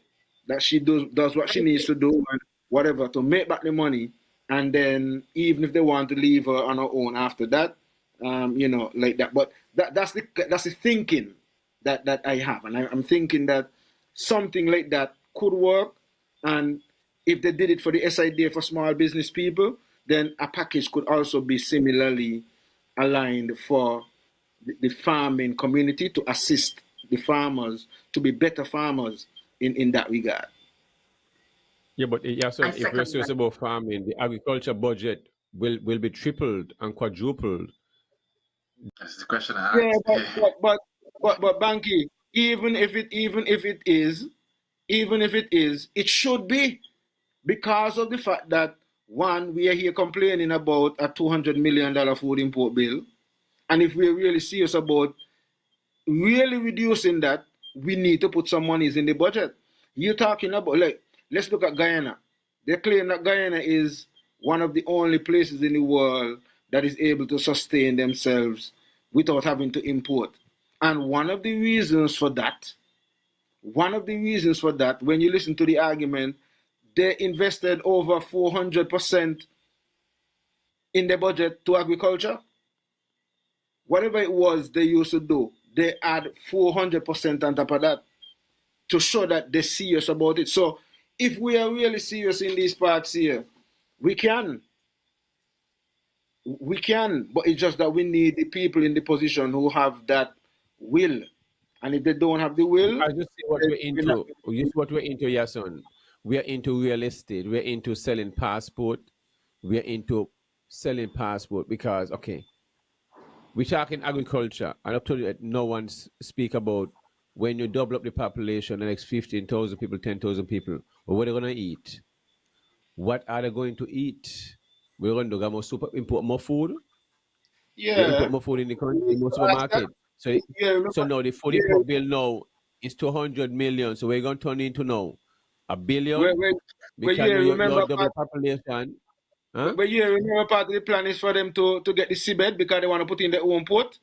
So of course they're going to be bringing in whatever they want to bring in to eat, y'all. So when you're hungry over there, they're going to get all what they want over there because they're going to bring in all what they want. But it can't work so because you're not going to confine yourself in a small zone. You're going to come out and... can't work, sir? Okay, so where the garbage going? We don't stand up. If we don't stand up. So where are the garbage going to go? Watch here. That ain't the argument right now. You are going to get your $50 million. The argument. No, you are going to get your $50 million. You are going to get your scholarship, and you are going to get your 5% of the share of the profit, and the government going to get the 20%. What else are you want? That is the argument that's being presented to you. So I am just being, I'm not a devil advocate, but I'm just being the advocate right now. Yeah, but the reality is and you're gonna be a part of the island, so which means food gonna be imported more again. That's a fact. So it means it's gonna be a part of the food import bill. It doesn't matter if it's by yourself. It means food coming into the country, so it gotta add to the food import bill. So these are things gotta be added. Agriculture have to take because them is who gonna bring in have to be a part of these things. So Who gonna inspect this is why what I'm suggesting, Banky, needs to be taken on board, because what is going to happen is that we're going to need to get our farmers not just fully equipped to grow the food, because we know that they could grow the food, but get them equipped to be on the business side of things, so that we can be able to make the proposals that are going to be necessary. For example, like how they're talking about the SSG and all of these big acreage of lands. Right now we ain't doing no large scale commercial farming. We ain't got no 100 acres of avocado, and somebody after getting all of these avocado making avocado oil and have a avocado oil industry on the farm. We ain't got no large scale mango, even though we have mango in abundance here. We ain't got no mango orchard. Most of the mango them is just growing on people property and all over. We ain't got no soursop, no sugar apple, no guava. We say we're making guava cheese. Guava is only, nobody really cultivate guava as a crop. It's just like there was 600 Indian cattle. They dead. 600 over so what I'm 600 saying, Indian cattle, but they dead. right? But that's what I'm saying is these are some of the things that we need to do now to show that we could occupy our lands without having to sell them out. Because now you could engage these lands. But these things goes back. These things go back to finance. That's where you see both of them. That's the number one thing they touch on is finance. Any farmer come that we interview over the last 5 years, all this, the number one stuff they talk about is finance. The farmers don't have in the agricultural sector, fisher folk don't have access. If a man want to go and get a boat for cost of $200,000, whatever, the funding is not there. The government duty, the Minister of Agriculture and the Premier. When the Premier come on this show on the 18th, these are the first topic me touches agriculture, you know. Because since the minister is not speaking agriculture, because you have to have funding, water issues, monkey issues, because it is said that we have over 30,000 monkey, both and Nevis and the same 30, so 60,000 monkeys, you know, within Singits and Nevis, you know. That more than the population. 60,000 monkeys. Okay? The data is in, you know. Can the lady call me and tell me she have the data, and the data is at the agriculture department in both, and these data should be shared with the general public. Ain't nothing I hear about that since, and this has been months now. This been done over 10 years, a period of 10 years. Up to now, there's not been a discussion on the radio and no forum. I don't understand this. Banky. Yes. What it comes down to is, like I said earlier, is the will of the people who are at the helm and where their mindset is. Because, for example, we know that, for example, let's mindset. Well, yes, 40 acres. The minister not of 40 acres of food for 2 years straight. That alone shows the mindset. Hear this. Taiwan is one of the places in the world that is known for height in agricultural technology, and all of these, like, these tissue culture and all of these different modern agricultural practices and so on are utilized in Taiwan. Taiwan has a relationship with St. Kitts and Nevis for how much ever years. The government would seek to beg Taiwan for X, Y, and Z. Why not utilize Taiwan to help to really develop our agricultural sector? Yes, son. Yes, sir. Yeah, let me interject. The orchard over at Cades Bay, with the fruit tree orchard, the Taiwanese turn it over to the agriculture department. Most of the fruit trees, them dead. The same one down in St. Kitts by Kim's Garden Highway. The Echo Park was turned over to the Department of Agriculture. They're dead. What you're talking about, the Taiwanese have always been investing and giving and training over and over in all kind of diversity of crops. I work on the soil program with the Taiwanese and all kind of different stuff, training over and over. We are not serious. Hold on. I was not trying to diminish their contributions, Yeah, but Here's what the problem is our here's what them people. The Taiwan is doing their no, no, part, yes, son. exactly. It's our Exactly. people is the Here is issue. and that is what I'm saying. Here's the point I am making. We say we want funding, but we just could get funding to do the things that we need to do in agriculture. But as I say, the mindset is not there for them to say, let's approach them. Because, okay, like for example, the same tissue culture. That is a method that we really need to zoom in on here on St. Kitts and Nevis in order to improve a lot of what we have already around us. We should Are we have had a lab tapping long into? time. Are we We should have had a lab long exactly? But time. have we reach out to them and say, hey, look, we know that you guys are leading in this area. Let's put a lab here, and so that our people can know. So that's Yeah, what I'm son, saying. The we interest don't need here. Taiwan to put a lab here because tissue culture lab now costs 15,000 US. The government can do that one. Agriculture minister can put the So you budget. just say the So you government don't not got have no to always money. have these people. What? You just tell me the government not got no money. So me just work with Who the says fact that they so? not got no money and see where you Me tell say me they that got no money. earlier. When? You say money. When You they say got you no come down money? to finance. You say come down to finance. Yeah, for farmers, not the government. For farmers, it come down to finance. Farmers, that's what I'm talking about. Not for you see, most I do farmers well because the government subsidize up to 80%, in some cases 100%, depending on the acreage of land of the farming. That is why they are successful. You see what I mean? They have funding available for them. They encourage people to farm. Here, The- you go ahead, just to add Kado. to the reasoning, Yes. right? I think just from a perspective is like empowerment, and it's something that I look at to see if persons understand the rationale or the reason for empowerment. And the US, the US might decide, say, hey, we want this build bridge, this bridge built. They have a US contractor and they got a contractor from probably Spain. The US contractor might offer them something what probably double what the person from Spain have to offer. But the USA might choose the US contractor. Why? Because they realize if me invest in this US contractor, he can hire US people to work for him. And in the end of the day, whatever investment me put in cannot trickle down to local people, CMS still. You understand? So for me, I see where just having the trust, the idea of empowering persons.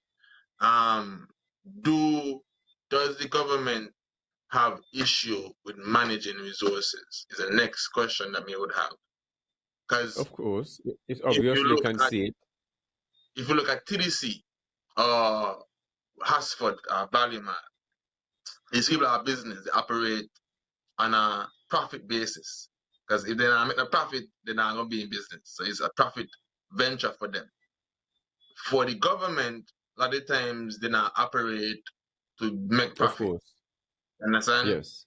They operate to not show exactly. I don't want to say anything that might be inappropriate, but they might be Providing operate work. Providing right. work. They might be they might be just Providing in a work. more Providing. yeah.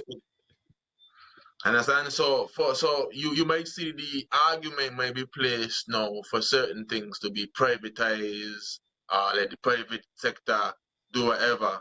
You understand? I just think that the private sector could step up. The private sector could be a part of the change we want to see CMS still. But we need some farmer empowerment CMS still to be able to fight on a fair footing. Because if I was being compared to a farmer in Guatemala, a farmer in Guatemala probably no more skillful than me, but probably they have the access to certain technologies. We on an island. We have to import everything. We don't make machinery here. We don't make drones. We don't make certain things that we need. Understand? So if you're looking at really making a change to me in a particular industry, as a government, I don't want to say as a government, but as whoever in charge of agriculture on a national level, your job supposed to be to empower at the end of the day. If you not operate on a profit basis, just focus on how me could empower.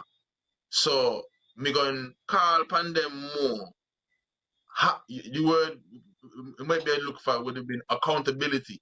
So have persons be able to be accountable for what it is we're gonna be a do to empower you. Reward those who doing well. I mean, I say punish those who doing wrong, but definitely hold certain people accountable when they ain't doing what they're supposed to do. Understand? And I see them when the government should feel open of persons holding them accountable. Understand? Because they are tasked with the job of making things more streamlined. I wouldn't say they're responsible for everything because we as citizens need to take some kind of accountability as to our role in all of this going on right now. But the truth of the fact is, to me, there's not much focus on empowering people. Understand? Training, access to funding, really, as for us, which am I saying, making farming sexy, making people feel like this is a industry, a business to make money from. The same way you're going to profess tourism and the same way you're going to profess certain industry that you want to get on board. At the same way, this could be an industry that's very much viable for the context in which we live. We live on an island. If we look at providing food as a part of our economic activity within the island, because dealing with vendors, you would see now for me, and I could say, all right, 250 for a pound of watermelon, but then the vendors could buy them from AgriBosses for 250 CMS, market for 250, and the people feel good. But then we could decide, say, all right, make them $2. Why? Because I realize these people are relying on my produce now to be able to compete with Value Mart, compete with Rams. Because now they need to be able to make money off of the CMS still.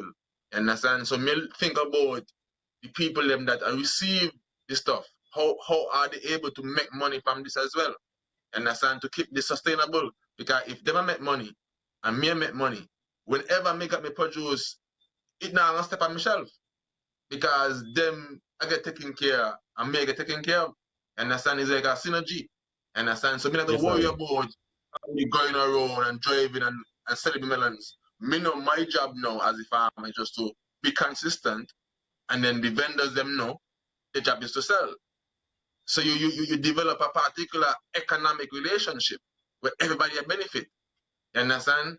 So once in a while, me could say bye because you've been so nice to me. Say extra 20 pound. The extra 20 pound and go a long way for them. They Of can't course. go try me and Rams are asking for extra 20 pound. You understand? True. They can't get a lot Yes. there. You understand what Yes, I mean? sir. So for me now, me see that economic relationship as important for persons to live and survive. You understand? It could be investing more. People could really rely upon this as a means of taking care of the family, a means of providing. And most people just want that opportunity to provide for their family. Understand? Not everybody gonna be able to fit in the context of where the hotel industry would want, where the banking industry would want. So we'll see where it makes sense to, have that empowerment on this kind of business, yeah, Mister. So what do you guys have coming in for the season? I mean, we're moving into the Christmas season coming up. What do you guys have available right now, and what you all preparing for the Christmas season coming in? And the telephone number for the Right farm, now, huh? right now we have silk bananas, plantains, okra. We have yellow melons, watermelons. We will be having in the next month and a half or so, some sorrel for the Christmas, hopefully some cantaloupe and more watermelon that is red inside. Nice, nice, nice, nice. Well, it's all like you all need to expand. You all need more land. Hey, in life, you're supposed to be growing. And being farmers taught us that you don't have to stay on one level. If there's an opportunity to get more land, you do it. There's an opportunity to have a fruit orchard, you do it. You understand? If there's an Yes, opportunity to have storage solo, you do it. So obviously, we're trying to climb those steps on that ladder. yes, So the yes, future and it is open for greatness for yes. us. And anything before we wrap up? We done 2 hours gone so quick as we realize. Yeah. Definitely. Well, I'll just go through some of the last set of comments. Okay, so Bobby Jones says, "What's the best way to prepare vegetables in terms of cooking to save the nutrients? Should vegetables be boiled, steamed, and what about the softness or hardness? Should we eat such things like broccoli hard or soft? Does the texture has anything to do with it? Like as far as saving the nutrients for eating?" Um, quickly to respond to that. You know, as we said, the fresher the better, and if it's raw, in the raw state, you get, you know, most of the nutrients, or almost all of the nutrients. So the less cooking, in terms of nutritional value, is better for you. That is why, you know, like things like salads and you know, green smoothies and stuff like that is pretty good for you. But if you're gonna cook it, you know, you try to, as much as possible, not cook it too much. So broccoli, I guess, semi hard, crunchy kind of energy would be Yes, best for you. Or to yes, steam it. Some people don't even cook it; they just steam it. You know. yes, Um, yes. the lady asking for access to funding, but can she say what type of equipment she has on her farm to help her in her daily tasks? As she mentioned, working smart. The dimension innovation. Sorry, dimension innovation, and I want to argue with him because even when we don't have the money, we can still innovate and make some primitive tools. Technology versus innovation. Then we have James Galloway saying, "Real talk, double the people, quadruple the food, and tentuple the solid waste." He says, "Agreed, leveraging technology in agriculture is necessary for maximizing the manpower and land resources we have." So, you know, the the page has been active. Escari says Nevis also have a bush doctor that is very knowledgeable. He's getting old. That knowledge needs to be passed on. Well, that is true. So we need a lot of our bush doctors. But speaking about that, in terms of apart from just the bush doctors, we do have the expertise of Dr. McCall, who was here on our program with Jade.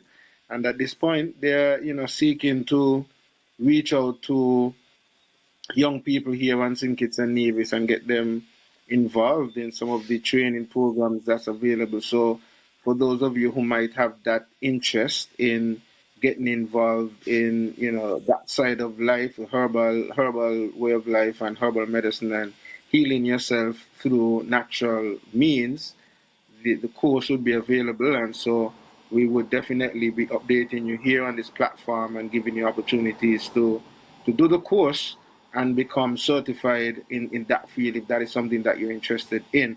And it's not just going to be exposed to people here on St. Kitts and Nevis, but you'll be able to apply online and do the course anywhere in the world. And so that is something that we are definitely taking into consideration in terms of seeking to maintain a lot of our natural plant knowledge. They say they prefer fast cash with something is there. Okay. Da, da, da, da, da. Let me see if I can read that. They prefer fast cash with high cost to us. Anything external is better to government, colonial mindset, no investment in petitions and divisions. So I guess that was to the point that you were talking about in relation to looking out for your own people and giving your own people opportunities, empowerment, that empowerment aspect of it that you were talking about, and which we find is true. And when, as you mentioned that, um, you find that in a lot of cases here on St. Kitts and Nevis, you have people who are qualified and can do certain things, but we kind of have this inferiority complex kind of mentality that we feel like as long as it's somebody foreign or somebody from outside, they can do it better. So just like you, as you mentioned with your printry, and even though you have the capabilities of doing just what they're doing outside there, you might find somebody will still just go and do it because not come to you because who he be? A little body from Cotton Gong, but me know he, we have that kind of mentality. And so it is something that we need to work on and shift and change. But we see it even in the governments. In sometimes they bring foreigners and put to do work that we can do. They go hire and contract people outside. I mean, we could use Banky as an example here. I mean, Banky would have demonstrated that he could do what is necessary in terms of the 40 acres, the 60 acres, and the whatever other agricultural project they may want to do. But for whatever reason, he might just not be empowered.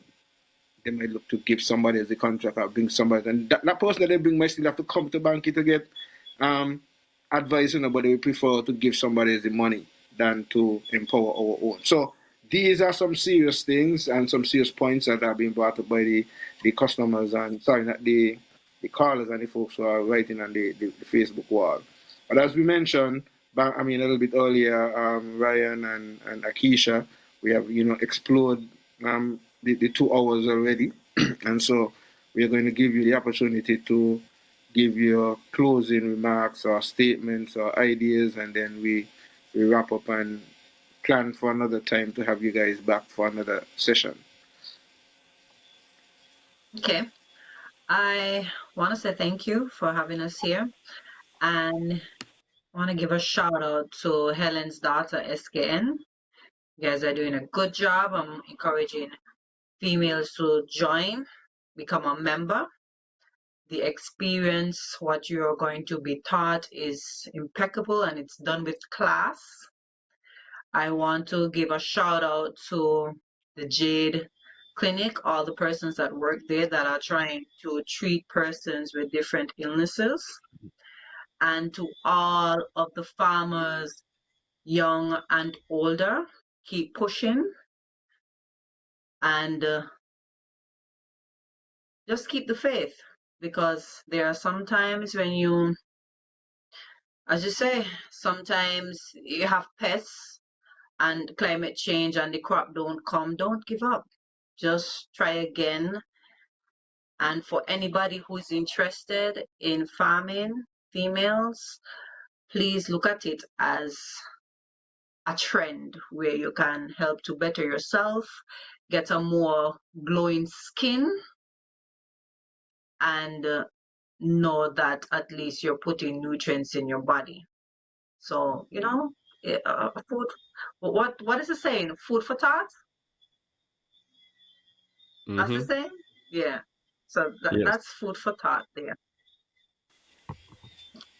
Yeah, so No pun intended. yeah, no pun intended. So my closing remarks would have been in regards to just the whole approach to the farming, and I think I am happy with the approach that we have taken so far. And I think we want to create a business that's lasts long, could be generational. So when you're approaching things that's you want to last long, there's no fast way of going about it.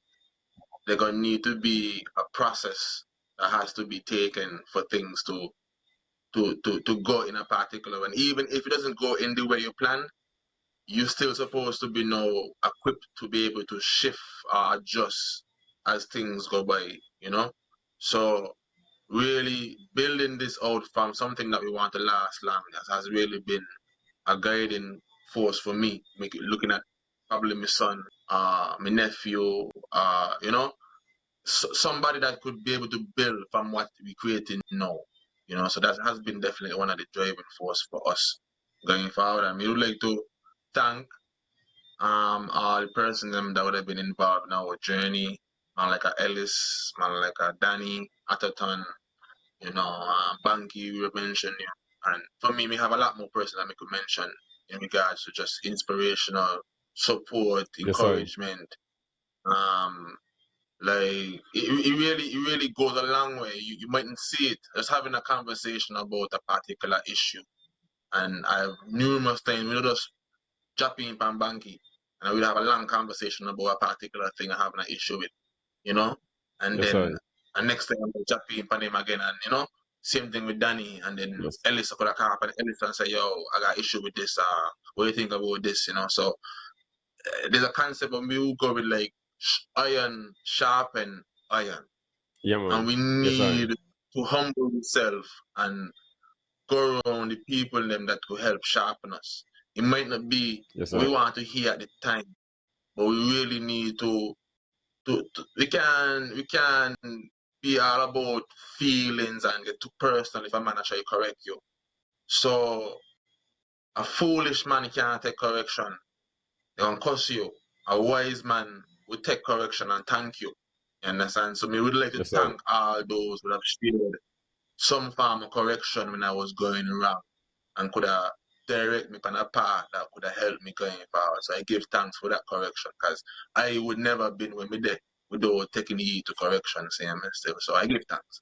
And I encourage anybody, if you see him on the road and have any questions and just want any clarifications, I'm open to reasonments and discussions. So every time I won't be stationary, but when I can, I will definitely share what I can. So feel welcome to hit us up, have a conversation, because for me that's where it started, having conversations about ideas and actually putting these ideas into fruition or rotation, if you want to call it.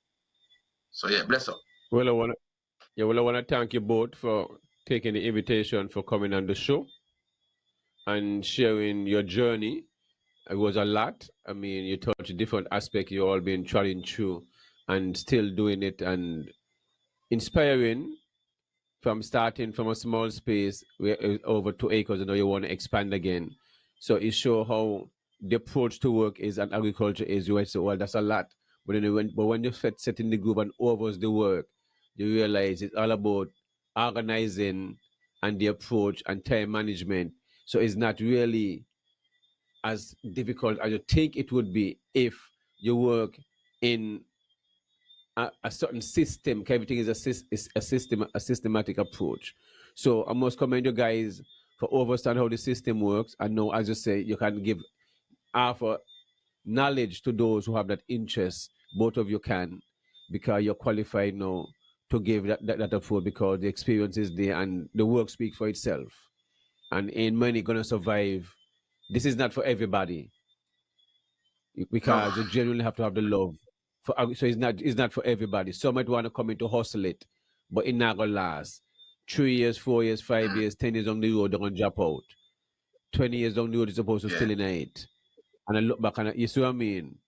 Because then it mean your children supposed to tap into it and them know them at pan it from where see things in a different perspective and the kind of vibes and so forth. So keep up the good works, keep inspiring people, keep getting the awards.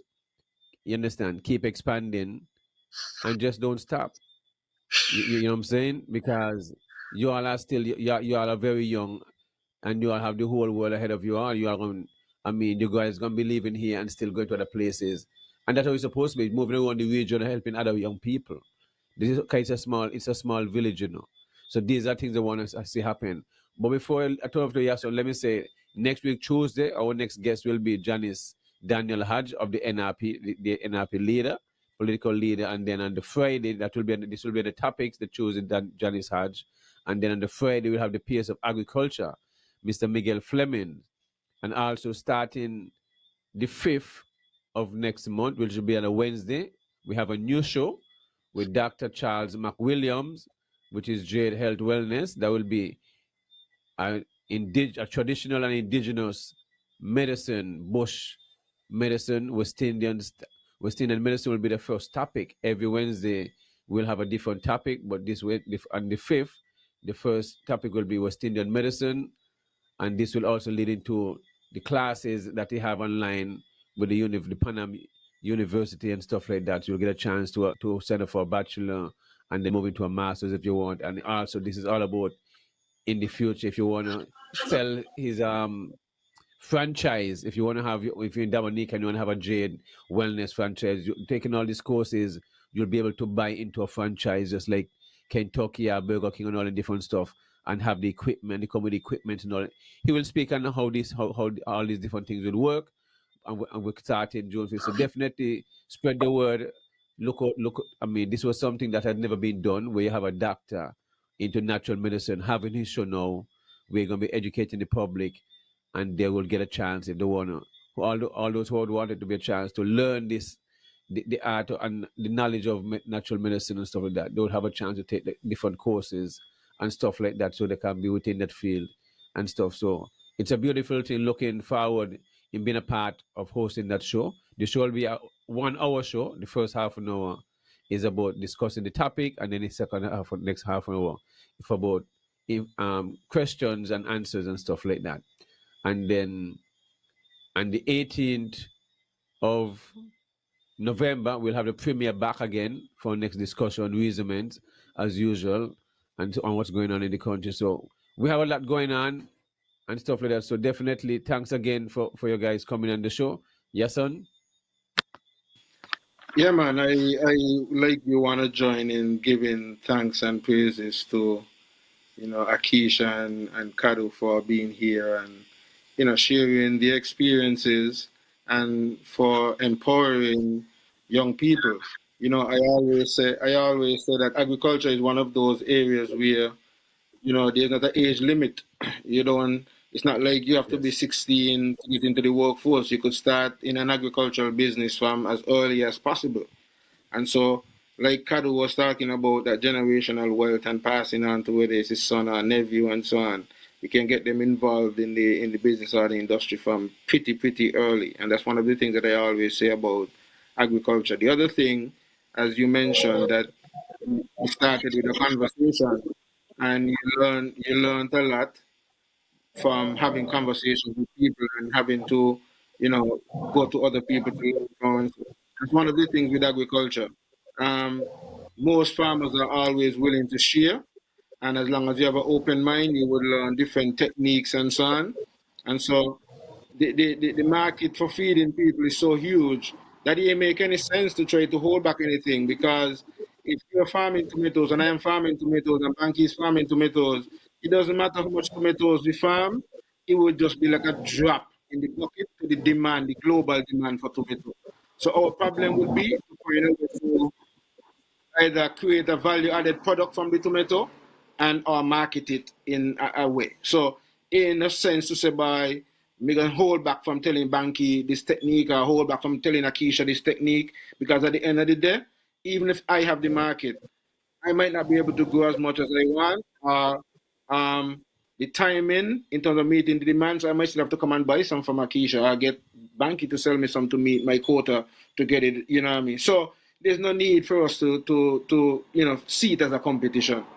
So with that, I really want to say, good night to everybody, and really appreciate you guys and want you all to continue to do what you are doing and just be successful, and encourage and empower a lot more young people to be in this field. Banky, enough respect for the opportunity and another edition of Everything Agriculture. Ira, Alan, Reese, the whole Real Entertainment Network crew, enough respect for the dedication and efforts being put behind. And we have to mention also that Alan will be having his show on Monday as well, where he would be zooming in with the SSZ Town Hall meeting live. So he would be covering it live and giving his feedback and interactions in between and so on. So that's something to look forward to on the Real Entertainment Network. That's on Monday. On Tuesday, then we will have Dr. Janice Daniel Hodge. On Friday, we have the PS in Agriculture, Miguel Fleming. And then, as Banky mentioned, the other weeks continues, and we have a lot more things happening here on the platform. That's when we start the new program with Jade as well on the 5th. So that's something to look forward to on the Real Entertainment Network platform. So we have lots of things happening. So people, tell your friends, share the link. Akeisha, share the link. Ryan, let people know that Real Entertainment Network is the network to be locked into as we move on to the future. So give thanks, everybody. Before we See you guys. Before we go, let me Yes, say happy birthday to my cousin Sherry, who is visiting here for the first time from Texas. So Sherry, happy birthday to you. Welcome to Navy's. Hope you're having a great time. And that, so just wanted to put that in. So until next week, Monday, Great. we're going to start our Akeisha wanted to say something, Banky, before. Yes.